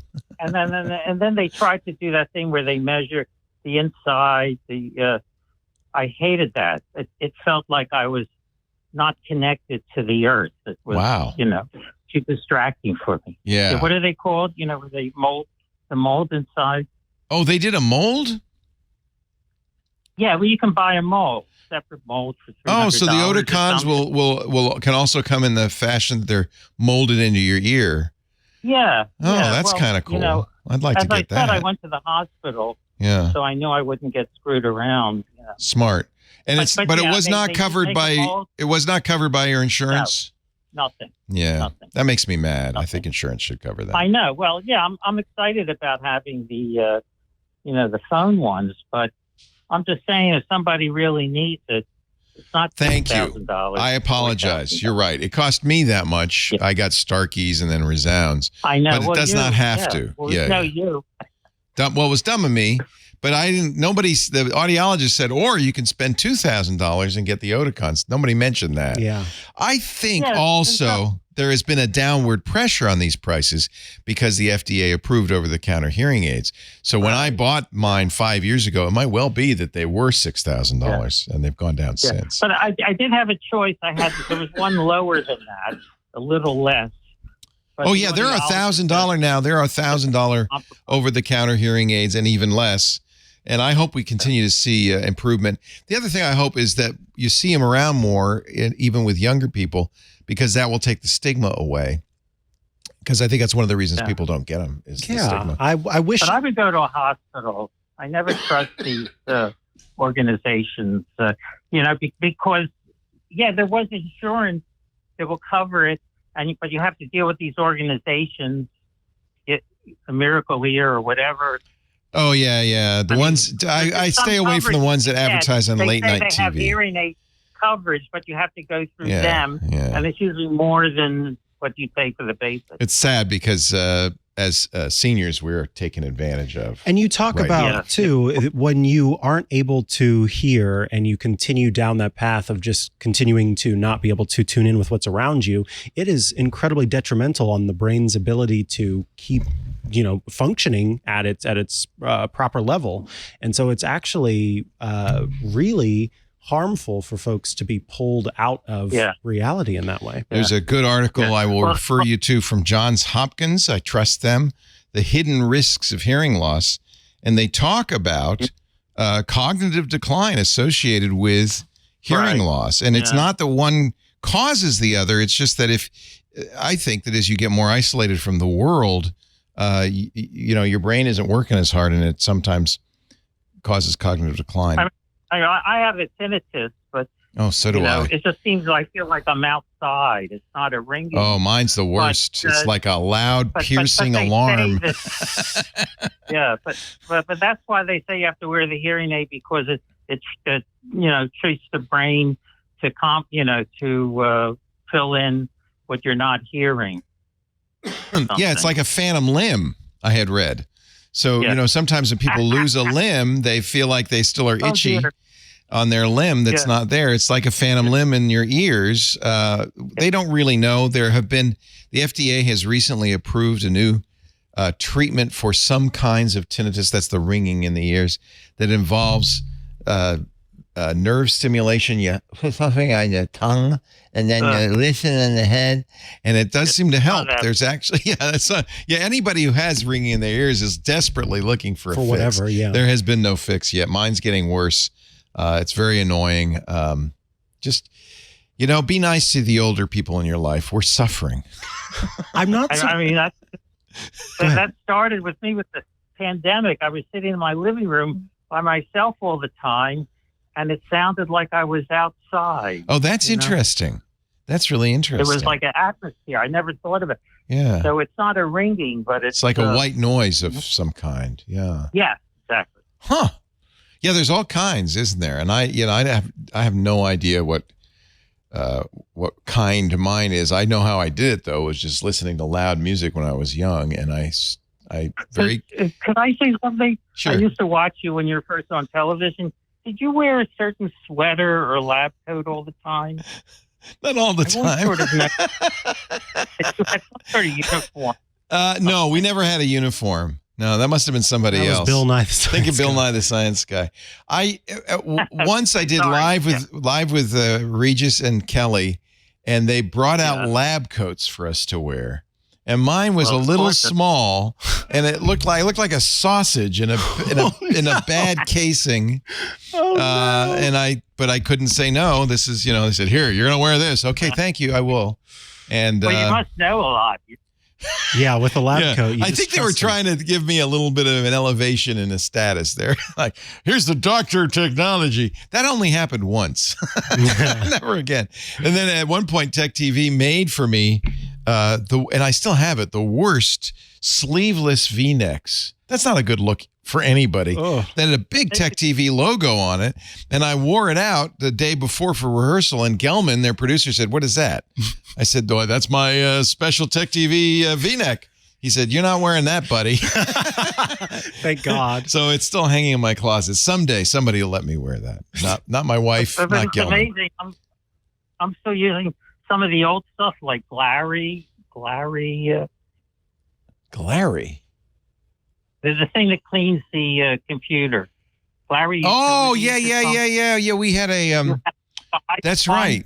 Before. I don't know. It's been on my computer all this time, so it's still there. Well, all right. Well, I'm glad you watched back in the day. Somebody's saying maybe you're thinking of Alex Gumpel on our podcast, who you're right. He was one of our engineers. No. It was you. There was something that I noticed. That was Alex would wear a blue lab coat all the time. I think that's who it was. Yeah. Okay. Hey, it's great to talk I'm to you. old. Yeah. Okay. Thanks. A pleasure talking to you. Thanks for the call. Yeah. Tell them go to the hospital to get their hearing aid if they really want check to do out that. the hospital, see what you can do with your insurance. Certainly don't do what Leo did and just say, okay, fine, here's a check. You should definitely do your research. Do your research.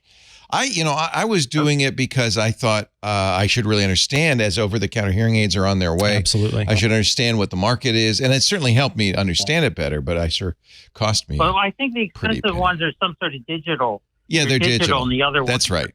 They're digital. Yeah, they're very fancy. They do all sorts of fancy things. I'm sure they're no better than anything else. Hey, a pleasure talking. Thanks so much for calling, David. Thank you. Bye. Take care. Bye-bye. Bye-bye. Here's my money down the tubes. Do we have any more voicemails? Let's do a voicemail. Hey guys, this is Alan from Austin. My question is about Google One. I just signed up for it, and it looks like one of the benefits is dark web monitoring. And they let you put in addition to your name, email, and phone number, obviously, you can also track your social security number and address. And I see the benefit in that, but I'm sort of conflicted because, is it safe to add my social security to Google? Am I inadvertently just potentially causing the issue I'm trying to monitor by putting my social security out there in yet another place? Alan, a great question. Yeah, I think that's my question. Is it safe to add my social security, and is it recommended to add it to Google dark web monitoring? Thanks. So there are a lot of companies offering dark web monitoring. Mm-hmm. Part of the problem is if your social security number is out there, what are you going to do? It's already out there. What are you going to do? You can, with great effort, get a new social security number. I don't recommend it because everything's tied to your old one, and it's just, what are you going to do? A lot of this so-called dark web monitoring is, well, that's nice to know. My phone number, my email are out there. What are you going to do? Right. What you should do even before you do this. So my answer is, it's probably safe. It's Google. Probably safe. Don't bother. Because what are you going to do? What you should do right now is go to all of the credit bureaus, especially if you're older. If you're a young person like Micah, maybe this isn't a great idea, but put a lock on your credit.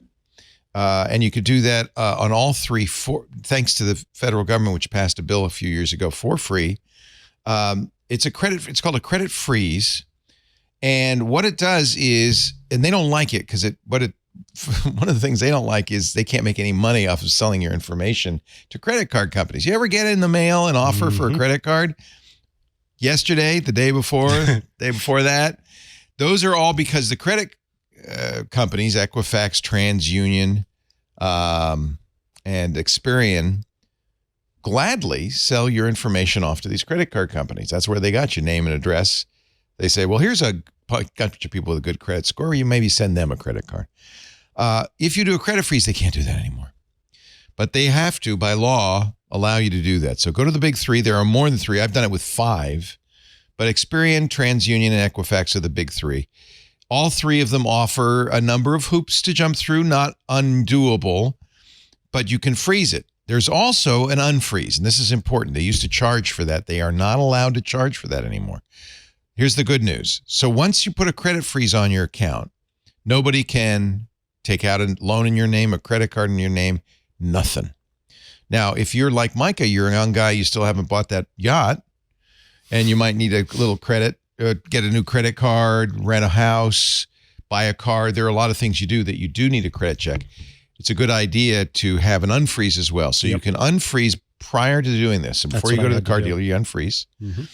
And then as soon as the car dealer pulls the credit report, you freeze it right back up again. You do that? Yeah. And in fact, they, in many cases will have now, they've even made it, they've improved upon it where you can say unfreeze it for the next 3 days, the next 2 hours, so then it'll automatically refreeze. So I think they've kind of given in on that at this point, which is good. Yeah. They used to make money. Some of them would charge $35 and more, depending on the state. So now federal law can't charge for that. That is the single best thing you can do. Better than a credit, like Google One's dark web monitoring. The problem I have with dark web monitoring is the only thing you could do if you see that is put a credit freeze on. Right. So do it just now. Do it anyway. Mm-hmm. Do it. It's okay. If you're, it's a little different with passwords. Yeah. So what I would suggest is, and this is, by the way, Google's all using. They just announced that Chrome is going to do this for all the websites you visit. If you turn it on, it will let you know, oh, there's a bad website. But the good news is all of this comes from the same place, which is a wonderful site from Troy Hunt called Have I Been Pwned? I'm going to go there right now. Have I been and this is what's weird about it, PWNED, because that's the hacker way to say owned. Have I been pwned? Are you on the wall of sheep in your neighborhood? Now, here's what this is how you should use this. You can enter in your phone number or email in here, harmless to do so, and they'll check to see if it's on anywhere on the dark web. This is dark web monitoring, but you do it manually. But more importantly, because so what? Your email and the phone number's on the web. I guarantee you my email and phone number are on the web. I guarantee you yours are. Mine are. Everywhere. Everybody's is. Mm-hmm. More importantly, see this button here, passwords. This is really the most important thing. I bet you have a password you've used on more than one site. You may even have a password you use on all the sites. That's a bad practice. You might want to stop doing that. Please. But you can safely, this is absolutely safe if you're at the right place, haveibeenpwned.com. Enter in that one password you use and just see if it's leaked out. Shall I try one? Let's do it. For a long time, this is the password I used when I went to sites. Let's see if it's been owned. Oh no, this password has been seen 3 times before. The password has previously appeared in a data breach and should never be used. If you've ever used it anywhere before, change it. This is something that is actionable.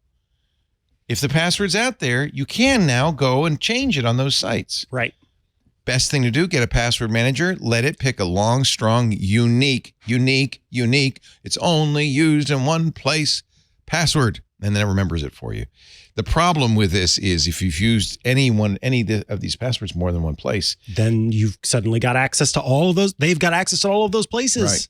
And this is the part you have to get through to folks. It's hard to, because look,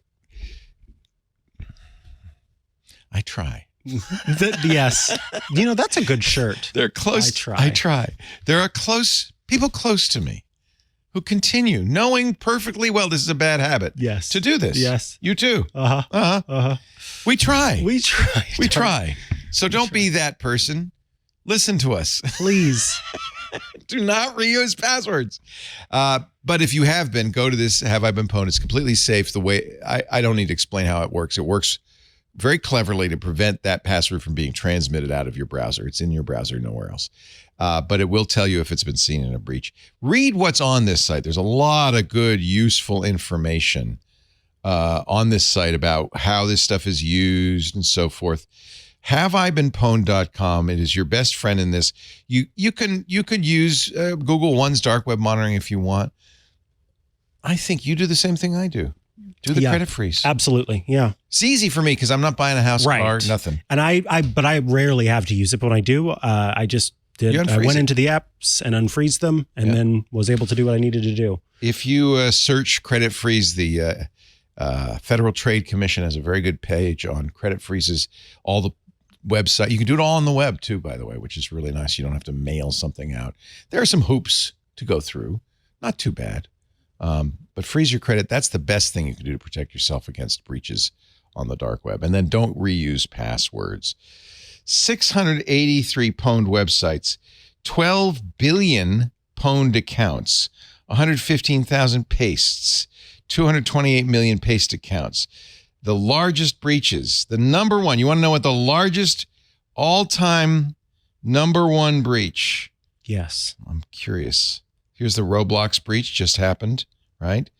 The largest is this collection number one. Oh, that's just a collection of a variety of them. Verifications.io accounts, onliner spam bot accounts, data enrichment exposure from PDL customer accounts. Don't even know what that means. Exploit. Anyway, you can read all about it. Facebook is now more than 500 million Facebook accounts leaked in a breach. Right? Jeez Louise. So everybody, look, we're all pwned. Mm-hmm. Always. Have you been pwned? Yes. The dark web monitoring cracks me up because, I've been, my phone number's on the dark web. Do I change my phone number? What do you do now? Yeah. Nothing. It just, I guess, but you should see, that's the thing is what we're talking about. You should be wary of any phone calls and texts that you get that are coming from unknown numbers. I just got one the other day. What did it say? Hey, pal. Hey, pal. Is the plan still on for today? Oh, I get those every day. They sent me at 3 a.m. Yeah. No, the plan's not still on. Don't listen to that. I canceled the plan. So I'm always tempted to kind of get in a conversation like, I know, me too. Oh, I forgot to tell Joey, do you have his number? Something like that. Yes. Just to, just see what happens. Because what you don't want to say is wrong number, because then they can say, oh, I'm so sorry. I didn't mean to wake you at 3 a.m. Golly, I'm just a rotten person. What's your name? Yep. Hey, you ever buy any Bitcoin ever? Because I made a lot of money in Bitcoin. If you ever curious, I could tell you how. Oh, really? Yeah. Oh, yeah. I'd like to know more about that. Yeah, I get these a lot. So many. I heard about this Bitcoin. I've heard of it. Is it good? Should I do it? Should I do the Bitcoin? All right. What do you want to do next? I want to. Should we talk to Coffee Guy? Do you need a little energy? Let's do it. A little jolt? A little giddy up in your get along? Stand back, ladies and gentlemen. All the way from Miami Beach, dials. Florida. It's Miami Beach. Where are you? South Beach. I'm here. Okay. Wait, where are you? I'm here. Petaluma? You're Miami Beach. Where are you? In Miami Beach. I'm right here. Can you see me? No. Oh my God. Ladies and gentlemen, this is Chris from Miami. Are you near? Hey! Yes, he is from Miami. Camera on this iPad. How are you? You know why I have Miami Beach in the head? Because of Jackie Gleason and the Honeymooners. Oh, do you remember the opening of the Jackie Gleason show? I do. The fireworks. I've seen episodes. Obviously, you and I weren't there. No, but I'm talking about he had a show which I did watch as a kid because I'm a lot older than you. Let me see if I can find it because it starts from Miami Beach in Florida. Here we go. This is in the 1960s, and it's this helicopter shot coming in. Let me see if I can get this playing here. Oh, okay. This I don't remember. The sun and fun, the capital of the world, Miami Beach. Miami Beach. That's it. That's all you get. From the sun and fun capital of the world, Miami. It's Chris. Hi, I love how you do that. Here, let me help you out with that. If you're going to do that, put some coffee in there. There you go. That works. That's it. Some infrared roasted coffee. I tell you, I won't drink third-party coffee, Micah, but it's all for you if that's what you like. So I won't touch the stuff. How are you, Chris? Anyways, how's life in Miami? I tell you, I am absolutely crushing this summer. I'm having a great time. Well, it's been hot. Basically everywhere. It's like I've been 100, 110, 15, 20. Is it hot, Chris, summer this summer? Hot Chris summer. It is it's a hot summer. It's a hot. Well, okay. So 4th of July, I'm out. I went for a run, and I swear it was like pushing a semi in front of me. It was like, my God, the heat and the humidity. I mean, I run, I work out, but I got to tell you, it was the hottest recorded day in recorded human history was on the 4th of July, unless somebody else has better information. But it wasn't in Miami. It was like in Death Valley. Right, but it was still hot here that day. Hot, it was like, oh my Lord Jesus. You could feel the heat waves from Death Valley all the way across the country. It was if people want to go there, by the way, let's go to Death Valley. It's only 400 degrees, but sure, let's go do that. Bring coffee. This is weird. This become a tourist thing because they want to be there on the hottest temperature ever felt in the world. I never want to be there. I don't want to be there. Exactly. Yeah. So, well, Micah, back from vacation yet by the again. way, 121 nice. degrees. Oh, God. 121 degrees. Yeah, that's a bit much. Yeah, I was in Portland. Yeah, apparently. There's your second vacation coming up now, huh? Because you've been there for 4 years and you never took one vacation. That's impressive. Thank you. I remember what Leo says, you know. We have a relationship. Yeah, I feel so bad. I feel so bad for anybody who knows me because they're all fodder. Oh, I for see. the show. Well, no, it's while I was there, I was talking I am not to someone. fodder. You're fodder. You're all fodder. Yeah. I'm not. Hello, fodder. You're like right up near the angels. You and Mom. I'm just Hello, saying. Mata. You're right up there. Sorry, Micah, please continue. My poor wife. Fodder. Let me put it this way. My poor wife. She says, "Can you not Lisa. use me on the show?" And I said, "No, it's if I don't use you and Micah and everybody around me as fodder, I got no show." Yeah. What else do you say? You do have a show. I'll start talking well, you about crushed you. it last weekend. You started No, I last didn't. week and you were by yourself. It's and I not tried good to to get do on. the show without Micah. It's just not. Well, I'm glad that. We have come to know Micah Sargent is absolutely a big part of Twit, and we appreciate him. But you started it, boss. You and that's amazing. You Me and no one. I was all by myself. Oh, all you alone. were like the good old days. And then man. John's Slammer B came along. Fodder. Jammer Slammer B. Is Ant in the house today? I'm going to call you Slammer B. Slammer B. I like that. You should see what he was doing to Ant's chair, but you're going to be doing to my chair too. Fodder. Fodder. So John says, because I have you're getting your chair fixed? A steel case Leap 2 chair, very expensive, thousands of dollars, office chair at home. But when I sit in it, it slowly sinks because it's one of those pistons. And John says, I said, what am I going to do? John says, oh, no, it's easy. You replace the piston. We just did it to Ant's chair. So Lisa comes home the other day, says, I am so mad at the engineering department. Ant and Burke and John spent an entire day trying to fix an office chair. I said, how much does that office chair cost? It's a couple of $500. How much in your hourly rate have we spent on you trying to fix that chair? That chair. Oh, Burke says it only took 15 minutes, not all day. You ended up getting a new chair, did you not? You couldn't fix it. 15 minutes. All right. Well, Lisa might be exaggerating. Lisa knows what's going on. She's smart. It's somewhere in between 15 minutes and all day. All day, yeah. All day. If you come out of your office and you see them working and then you go back in and you come out again and you see them working. That's the problem. It was going to It looks like they've been doing that all the time. I didn't tell her. Everybody on camera. I didn't tell her, but I bought a piston and I'm bringing my office chair in for them to fix. Now, another 15 minutes? 30 minutes total. Stop it. How could they? Chris, I'm sorry. You see, Chris, yes, sir. It wasn't even your fault. Completely derailed the show, and it wasn't even your fault. No, I'm okay. I'm okay. I just, I love hanging out for a few minutes with some of the best people. I gotta say something though. One of my Leos is missing. Did you take it? Did you take it, Chris? I had to take take one Leo. I got to have something for me, Let's roll back the tape and see where that third Leo went. There it is. Reach out your hand. No, it's all right. Oh gosh, it's a flying Leo. To have a little figurine of Leo Laporte in my house, I'll tell you, that's my goodness. Going in my office. It's about to be a Leo trio. Oh my God, he just put it in his mouth from the floor. 10-second rule. Close your eyes, Micah. 15-minute rule. It's okay. Now, where did Micah usually does the Hail Mary? Micah is my mother. Please, let me just. All right, now really, seriously. There you go, Micah. That's perfect. There you go. I try. We're going to get a shirt that says, I try. I try. Focus. What can we do for you, Chris? I cry because I try. All right, yeah. You cry because you try. Well, you didn't call me while you were on vacation, so I'm just saying, back to walking up the dogs again.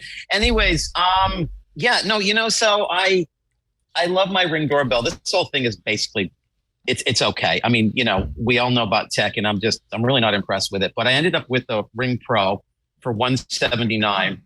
I couldn't get it to fit in that space because you need a back plate. So I went and got the doorbell ring, which is okay, but I lost quality of the camera.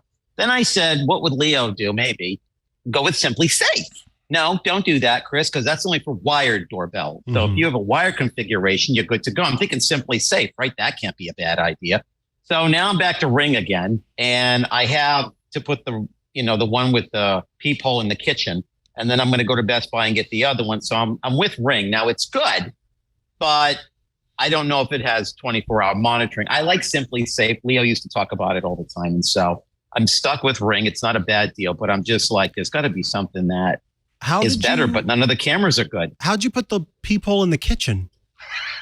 I didn't. Well, in the kitchen, well, that's funny because the former owners here about 20 years ago had the kitchen door, but they didn't. It's a back door.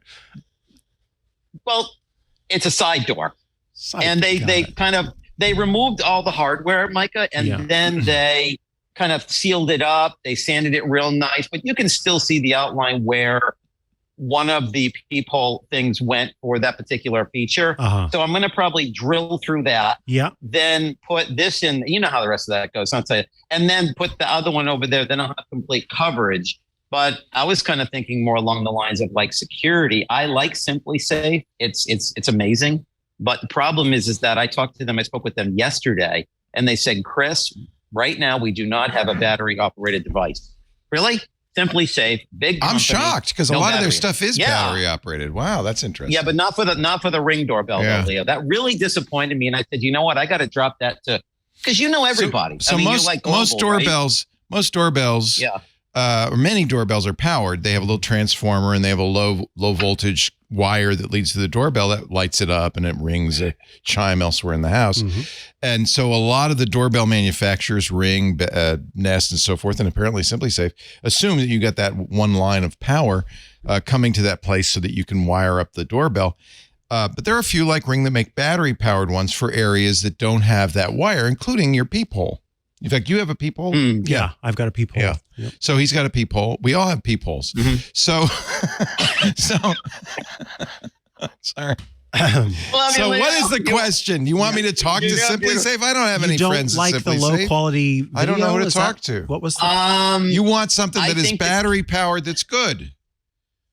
There you go, really. And I don't mind Ring. Ring is good. I called Ring and I said, how come you brought back the peephole camera system, but you didn't enhance the camera feature? Okay, that seems kind of weird. What was the answer? You brought back the Pro. They said we're not coming out with one yet. Well, it was there and then it was gone.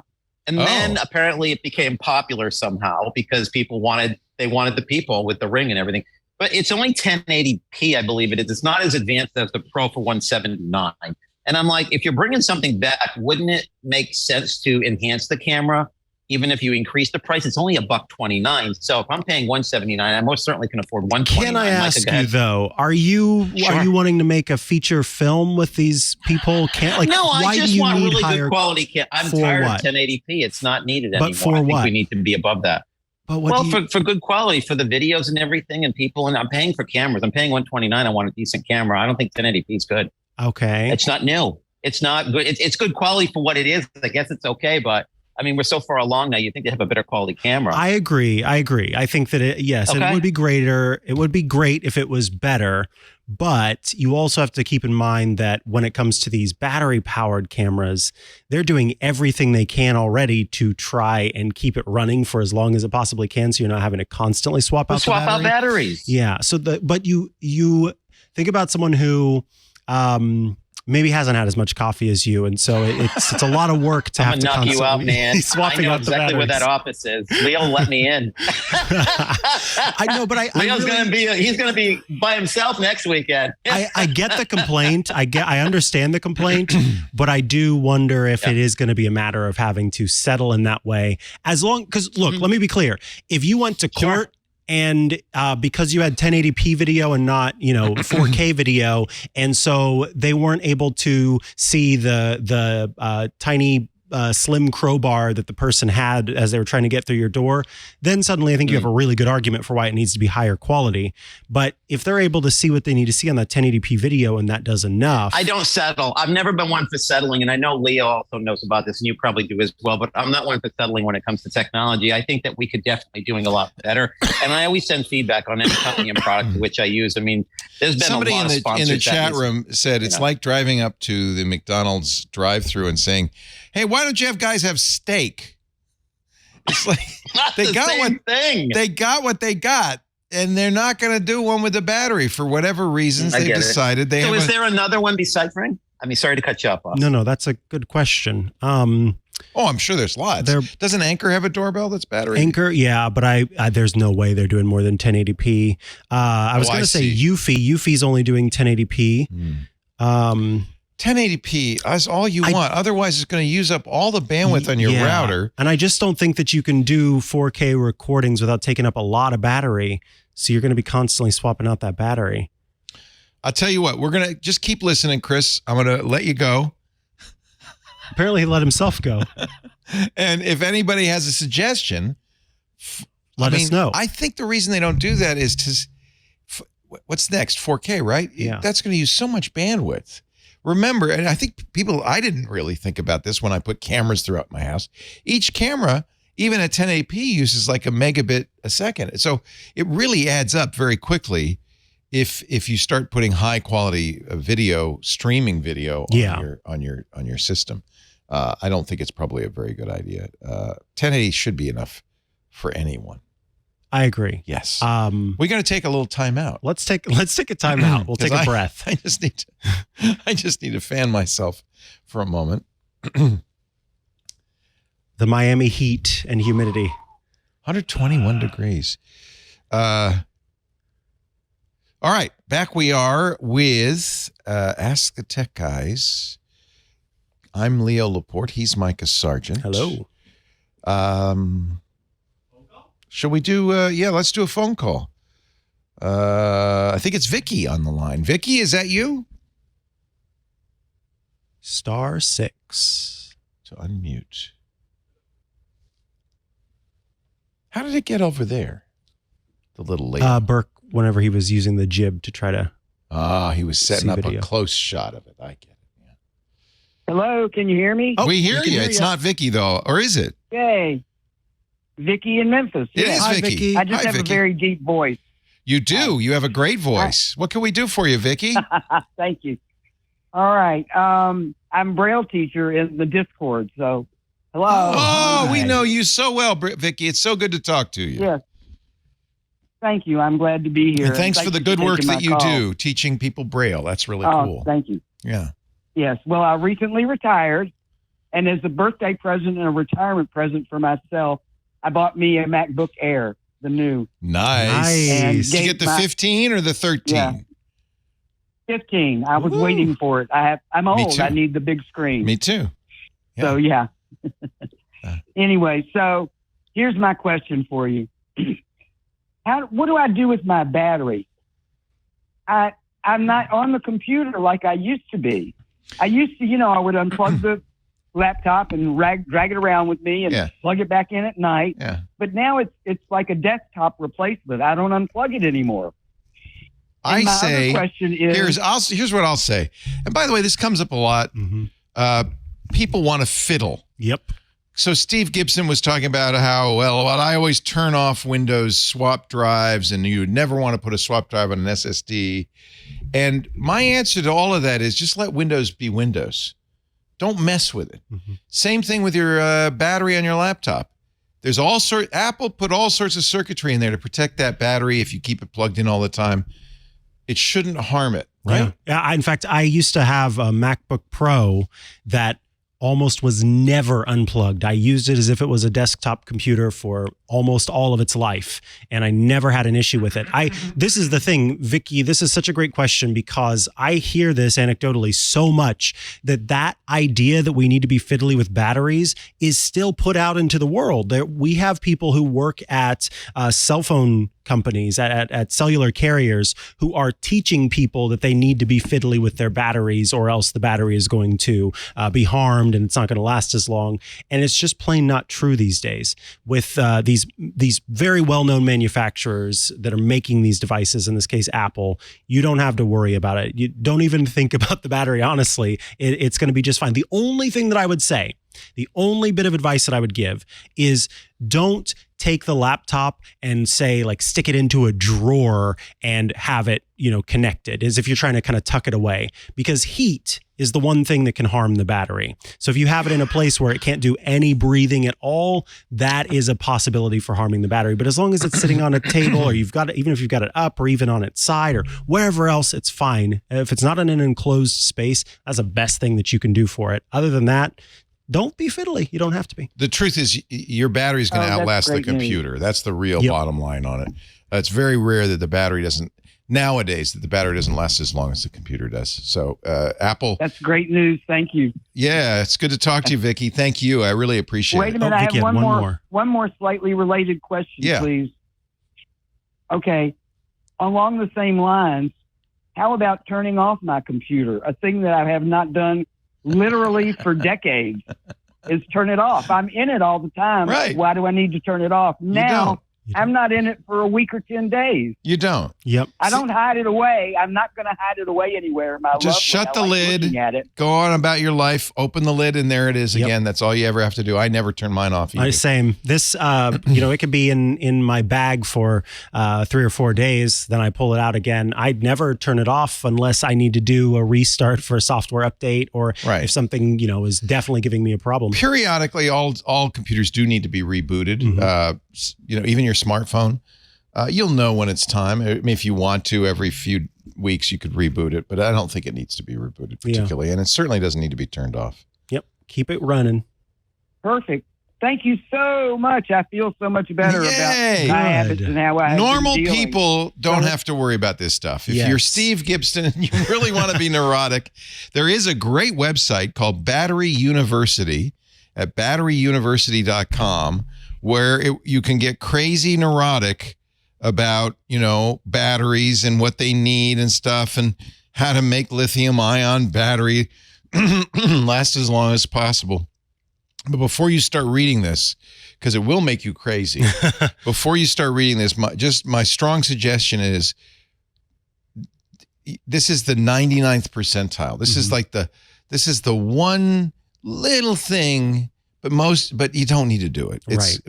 They put so much energy into battery conditioning and doing everything you need to do. And these aren't NiCads. These aren't nickel metal hydride. These lithium ion batteries and the circuitry built in, especially high quality products like Apple, mean you don't have to worry about it at all. Or turning it off or any of that stuff. It goes into a good low power mode. I think you spend too many cycles worrying about it. Yes, these two tech guys are saying, don't worry about it. Don't worry. Have fun. Don't worry. Thank you again for being my two tech guys. Anytime, Vicky. Take care. Bye-bye. I see some hands raised. I see Bruce. I see Joe. I don't know who I picked up. I think it was Joe. Hello, Joe. Our favorite photographer from New York, who is telling us the best bagels in Manhattan are in Queens. I don't know about the best, but they're pretty good. How are you? I'm great. How are you? I'm well, thank you. I had a question, and I had some tips for Chris actually on the doorbell stuff. Oh, great. First, let me start with the doorbell. So a few things. One is one battery powered doorbell that I recommend that I use is called the Aqara G4, AQARA. And one thing that I like about it is that it works with pretty much all of the smart home ecosystem. So whether you have an Echo or whether you use HomeKit, and I believe it's the only battery powered doorbell that supports HomeKit secure video. So if that's something good. I think that's HomeKit, why I got Apple's HomeKit is really the gold standard for security. So yeah, good. Yeah, you can also throw a micro SD card slot in there if you don't want to go with the cloud at all. And I believe it also supports recording to a NAS. And more importantly, it's battery powered and you can wire it. It's pretty. Oh, so it does both. Yeah.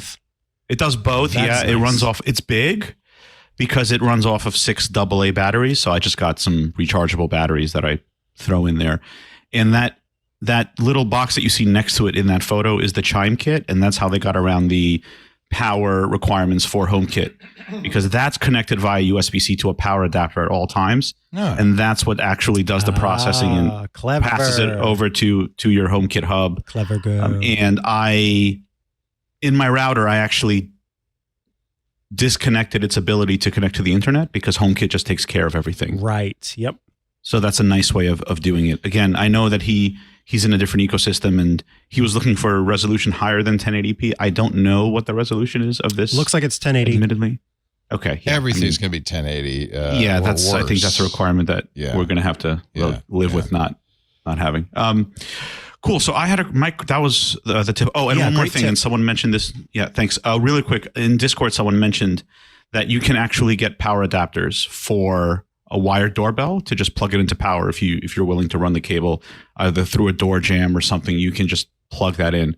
So even if like my apartment doesn't have doorbell wiring either, I just go with a battery powered doorbell, but you can wire one in if you find a neat way to run the cables to a outlet somewhere indoors. How long does it go on that battery? The batteries? I just swapped the batteries actually, and it lasted me for 4 months. Oh wow! Wow, that's pretty good. But that's plenty. Right. But that was not. They have a low power mode that was not in the low power mode, and also keep in mind that included me installing it and upgrading the firmware a bunch of times and playing with it. So I think I'm probably going to get 5 to 6 months the second time around. There's a weird feature, but I really like it. When you use the intercom, there's a voice changer, and so it doesn't have to be your voice coming out of the doorbell. Just leave the package. You need to use their app if you want to use those features. I don't. I use HomeKit, so I don't have that. I can use the intercom just via HomeKit, just the standard HomeKit. But I can see if you're a woman home alone, you don't want to answer in a young girl voice because that's just asking for trouble. So you use Mr. Robot or a clown or whatever, and the UPS guy may think you're weird, but at least you're safer. Yes. This is really interesting. Customizable ringtones, face recognition. This looks like I'm not familiar with Aqara, but Rosemary really likes Aqara. Okay. Yeah, they make good stuff that's affordable and works with HomeKit, not just HomeKit. This one I think works with the Echo ecosystem and Google, and I want to say Samsung's. They're a little like as Wise. In that way, we have, I would like to get off of the Google ecosystem. We have the Nest Home doorbells, and the nice thing is, our Google devices will say, "Someone's at the front door."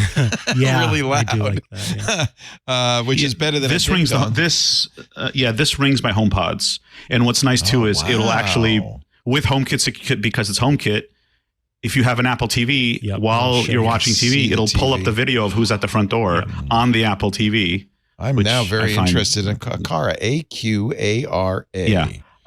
Yeah. And the last thing on it before I go on, and by the way, I don't have any affiliation with them. It's just I just bought one and like it. If you hook it up via battery and via the wiring, which you can do, it will use the battery as a backup in case you have a power outage. So it kind of can nice. fall back to that. Yeah. So that's enough about the doorbell. Question, if I may. So I use NextDNS. I pay for the subscription because I quickly ran out of whatever the quota is for free DNS, whatever they call it. If you don't pay for it, you get a certain number of hits, and then after that, you've got to. Yeah, so I pay for it, which is fine. It's like $20 a year or something. Cheap. Yeah, and I do it for privacy and security reasons, mostly privacy. But I also have a VPN that I use from time to time, and I'm wondering whether is that belt and suspenders, or is that just kind of redundant and a waste? Because the DNS takes care of a lot of the privacy. They're different. Stuff, right? They're completely different, basically. So even when you use NextDNS, which is a alternative DNS provider from your ISP, which is what most people will use. So by itself, that kind of keeps your ISP from knowing everything you're doing, although they still host the traffic, so they can watch what you're doing regardless of what you're using. And that's where a VPN is going to protect you a little bit better because they literally can't see what you're doing. With NextDNS, your IP address is your IP address. So when you go out on the internet, that's you. With a VPN, your IP address is suddenly the VPN's IP address. That's a mixed blessing that can cause problems. For instance, you can't get into our IRC with a VPN IP address. You need to use your own for our own security reasons. So, and there are a lot of providers that will block VPNs and so forth. They're just different things. I use NextDNS for kind of malware prevention because they keep you from going to bad sites.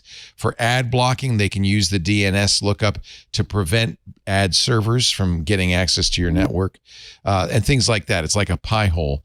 it isn't exactly a security device, and it is a privacy device, but not as complete as a VPN. The negatives on VPNs are, they're complicated, costly, and can break stuff. And so not everything works with the VPN and so forth, like our chat room. So I use both. Depending on the requirements of the time. I keep NextDNS running all the time in the background because I really like it, and it's well worth it. For the malware protection, if nothing else. I mean, it blocks a lot of malware sites, which is really great. You can use it for parental protections or restrictions as well. That's another good reason. Also, to just troll anyone else who lives in the house. If you just want like their favorite website, you can just block that. Yeah, you could do that. Blockbagels.com. Yeah, you could do that. That would be a mean. That would be a mean thing to do. But you could do that. So yeah, they're just different, I guess, is the answer. Yeah, both worth having, depending on what you need. Yeah, that makes sense. So yeah, not like redundant. Leo, I have the NextDNS running in the background all the time, but I notice that when I activate my VPN, its own DNS takes over. Yeah, that's NextDNS stops usually working. the case, and that's. I guess that makes sense because you're now tunneling. Nothing's. Yeah, they have to use their own servers for the DNS lookups. That makes sense. Yeah. I wonder if there's a way to use NextDNS with a VPN. That's an interesting question. I guess it depends on the VPN. Never really thought about that, Joe. Thank you, Joe. Yes. Good tip. I'm going to go look at the Akara, especially since Rosemary says it's good. And I think Chris from Miami was showing us that at the very least he's looking at the Akara camera on Amazon. Good. So seems like he's excited about that. So thank you, Joe. Yeah. Sure. Have a good one. Have a good one. Thank you, guys. Appreciate it. I'm looking at it. I'm thinking I'm going to replace my Nest Home with the Akara. It sounds like it does everything. The Nest, the Google Home device says it'll do face recognition. It does a little bit, but not very well. Plus, then I'm sending that information to Google. Not thrilled about that. Yeah, I like with Apple's, it's essentially using your photos library as the means of determining what people, and then anyone who's part of the Apple Home can share their photo library as well. And so you get these people. We have to take Bruce's call because of the magnificent mustache. It's time for a magnificent mustache on Ask the Tech Guys. Hello, Bruce. Hi, guys. Welcome to the show. Where are you calling from? Las Vegas, Nevada. Not just a mustache. This is a fully bearded individual on the show. Hello, Bruce. What's up? I got a suggestion for you. If you get a chance, listen to Alan Alda's podcast. About 2 months ago, he did one where he interviewed 3 of the Chat GPT. But the interesting thing about it was he asked that particular one to write a scene for MASH. Oh, wow. And then he got Mike Farrell, who played BJ Huntington. No, they acted it out? And they did a table read of the script that the Chat GPT wrote. Oh. And I thought it was fascinating to listen to. Plus the 3 interviews that he did with the Chat GPT and a couple of the others was really interesting to listen to. I dearly love Alan Alda. He is a true geek. Remember, he did the Scientific American show for a long time. Is it Clear Plus Vivid? Is that the name of his podcast? Yeah. Okay. Clear Plus Vivid, Alan Alda's podcast. One of the great gentlemen of show business and a smart. But if you get guy. an extra 45 minutes, it's really worth listening to because it's fun. Wow, it sounds fun. I love it. BJ and Hawkeye together again. Fantastic. I'm looking for it in here. He interviews great people. Wow. It was about 2 months ago, Okay. I think. All right. I will find it and I will listen. Absolutely. Yeah. Thanks for the tip, Bruce. Thank you. No problem. My problem is I had a Harmony, the hub that was running off of my Echo Dot. Mm-hmm. And for some reason, the Harmony quit working properly and won't work with the Echo anymore. So what I'm looking for is another device that will work the same way, where I can come in and tell the Echo, turn on my TV, and it'll turn on my AV receiver, turn on the TV, and set the HDMI to the proper one. So I can't find one. The first thing that I would suggest, it's not inexpensive, but the Fire TV Cube. I love the Fire TV Cube, Would be- except for I hate Fire TV. So, which is because it's a big freaking ad for Amazon. Yeah. So you but wouldn't the use that Cube part is of it, yeah. so cool. I have it in my house, and you say to it exactly what you want to do, which is, hey. Yeah, but I'm not looking for something that has services on it. I just want to be able, like the hub, just to talk where you to just it. came in and all it did was handle the turning the TV on, turning the TV off. There was there was a company that made something. Let me see if there's Harmony has a little puck. Let's see. Yeah, I tried. I looked at that, but when I tried calling Harmony to get tech support, and they don't even want to talk to you. There's no way. Well, they stopped. They went out of business. They didn't go out of business, but Logitech stopped making them. So yeah, I know. And yeah. I went online to Amazon, and to get a new one, they still want $250 for the thing. They're still I'm selling not it. spending that. The same company we were just talking about, Akara, they make a device called the Smart Hub M2. And the Smart Hub M2 has IR blasters built into it. It works with ALEXA, with Amazon's virtual assistant, and gives you the ability to have everything get turned on if it's via IR. If you were, which is what Harmony did, right? They didn't have an HDMI. Harmony didn't do anything. No. Yeah, so it was all IR It was all blaster. IR. Yeah, so this will do that exact thing. I've used this before. I had a couple of fans that had little IR, spots on them, and I would say turn on the fans, and it would turn on the two fans in the room by using the Echo to talk to it. So this would work for that purpose. It's the Akara Smart Hub M2. It looks like as part of winding down Harmony, Logitech has discontinued the support for Alexa. So they had to do that, I guess, on their end. Yeah. And in fact, here's an article from Make Life Click. Logitech Harmony Hub no longer works with a word ? And I think that it says a lot of people are reporting at this point that they've just turned that feature off. So it's going to take some other hardware to interface with it, unfortunately. It's a nice feature of the Cube, I have to say, to be able to walk into a room and say, turn on the Niners game, and it knows exactly, because it's Harmony, what, it's actually, this is the Cube, so it's, but it has those IR blasters. It knows exactly what to turn on, just like the Harmony And which Kid. app to launch too. Which right? app to, the whole thing. Yeah, that's what's cool And about it. And your TV, after a lot of will be showing the Niners game, and that's a pretty nice feature. Yeah. I don't use it that I got often, one more quick question for you, and it's going to take you back a little ways. Back in the day when you guys were in the cottage. Oh boy. You Alex and Chris. Micah wasn't even born at that point. So go ahead. Probably not. Me and Chris Marquardt. Yeah.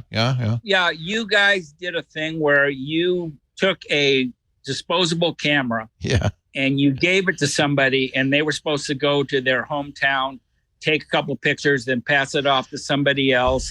And I want to know if you ever got any of those films back. I'm going to have to ask Chris, because I did not.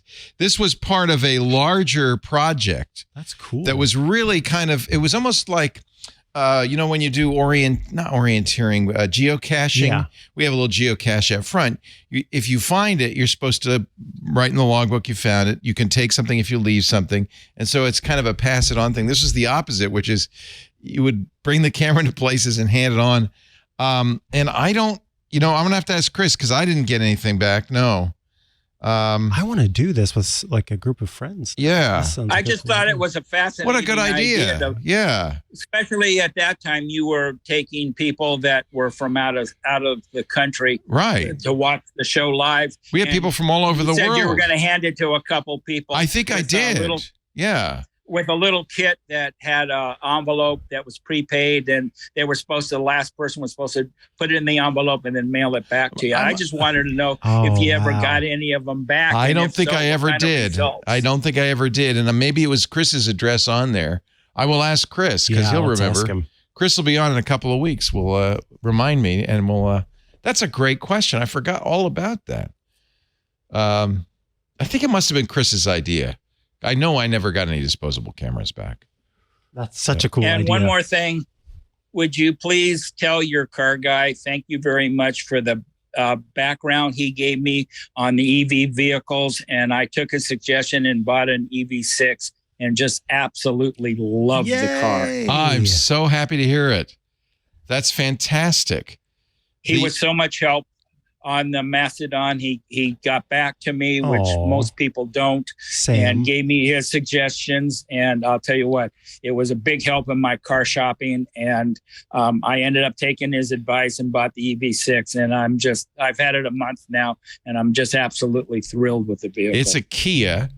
And I think for some reason, I'm thinking it's related to the Iconic, but I'm not sure. I feel like Kia. Yeah, it is. That's their sister because it's Kia Hyundai. Right. Are the same company. Oh, that's so pretty. Lot of love. It's a gorgeous car. Which color did you get? I got the silver. Woohoo! Very nice. I got the wind. It's got a 315 mile range on it, which works fine for me. And with the level 2 at home now, it's just absolutely beautiful car. I mean, I just love driving it. You start your day with a full tank every day. Did you get the crossover? No, I just got the 2-wheel. I just got the basic model. Yeah. I think a lot of times, they give you those options because that's how they make their profit. But honestly, you're going to do just fine with the base model. The drive assist on this thing is absolutely fantastic. Isn't that great? It really is. Oh, I'm so glad to hear that. The auto park. But you tell him that Sam that he was a big help, and I appreciate how much he works. Sam at Bull Samet is deeply committed. Not only does he love it, but he loves our community, and he's really very helpful. And I'm so glad to hear that he helped you out. That's great. That's wonderful. Wow. Okay, guys. Take care. Thanks so much for your questions. You guys take care. That wraps up our show for the week. That's that on How that. about that? How about them apples? Mr. Micah Sargent's going to be back on Tuesday with iOS Today with Rosemary Orchard. Indubitably. And on Thursday with Tech News Weekly with Jason Howell. Absolutely. And on Thursday with Hands on Mac for folks that are part of the club. Oh, if you're in the club, now this is actually a great time to mention. Club members get all this special access, the kind of things Bruce was just talking about, to our hosts, to our shows, and even shows we don't hand out in general. So here's what you get for mere $7 a month. It's the best deal out there right now. You get ad-free versions of all the public shows, including this show. No ads at all. Not even this plug for Club Twit. You get shows we don't put out anywhere else but the club, like Hands on Macintosh with Micah Sargent, Paul Thurrott's Hands on Windows. We have brought back Scott Wilkins' Home Theater Geeks thanks to club members like you. Well, not like you, but soon to be like you. We're going to do an AI show. Jason Howell's working on that right now, and he has weekly meetings with the club to kind of decide to flesh it out. The club is really the place where people who are devoted to our content and want to support it can be a big part of what we do, not only supporting new shows, but talking about them in our Discord, which is our little clubhouse, and so much fun. If you are not yet a member, I strongly encourage you to join. Oh, they've set up, Ant has set up, I knew he wanted to do this. So he talked to Hugh Howey, had a great interview with Hugh Howey, the author of the Silo series. I went through those books so quickly. They're so good. It's called Wool, right? Yeah, Wool. His chat with Rod Piles coming up this week. But he is set up for early September. Look at this. We got a photo walk. He's going to do live photo critiques and is our community manager. Stacy's book club at the end of August. But coming up in September, turns out Howie's good friends with Daniel Suarez, who we also love. And the three of them are going to have a conversation. Wow. That is a sci-fi powerhouse. That is September 7th at 2 p.m. Pacific. Daniel Suarez, Hugh Howey in conversation. I might join that one. That's cool. I might have to be there. I love Suarez. I would love to meet Hugh. This is why I think the club is the best deal going. $7 a month and you get all of this. I hope you will join. We would be very grateful if you would. All you have to do is go to twit.tv/clubtwit. You can buy it weekly. You can buy it yearly, or monthly rather, yearly. There's family plan. There's corporate plans. And it really does make a big difference to our operating expenses. Frankly, it's kind of critical at this point to going forward. Please, twit.tv. I don't want to say that to scare anybody. I just want to encourage you. Yeah, twit.tv/clubtwit. I will be back in minutes with This Week at Tech, our big show coming up, the Sunday show. And, of course, on Tuesday and Wednesday with Mac Break Weekly, Windows Weekly, This Week in Google, and Security Now. I hope you will be back. I hope you will move in with us and join the club and be part of the family that is This Week in Tech. Thank you, everybody, for joining us. I'm Leo Laporte. And I'm Micah Sargent. Have a great Geek Week. Bye-bye. Hey, we should talk Linux. It's the operating system that runs the internet, a bunch of game consoles, cell phones, and maybe even the machine on your desk. You already knew all that. What you may not know is that Twit now has a show dedicated to it, the Untitled Linux Show. Whether you're a Linux pro, a burgeoning sysadmin, or just curious what the big deal is, you should join us on the Club Twit Discord every Saturday afternoon for news, analysis, and tips to sharpen your Linux skills. And then make sure you subscribe to the Club Twit exclusive Untitled Linux Show. Wait, you're not a Club Twit member yet? Well, go to twit.tv/clubtwit and sign up. Hope to see you there.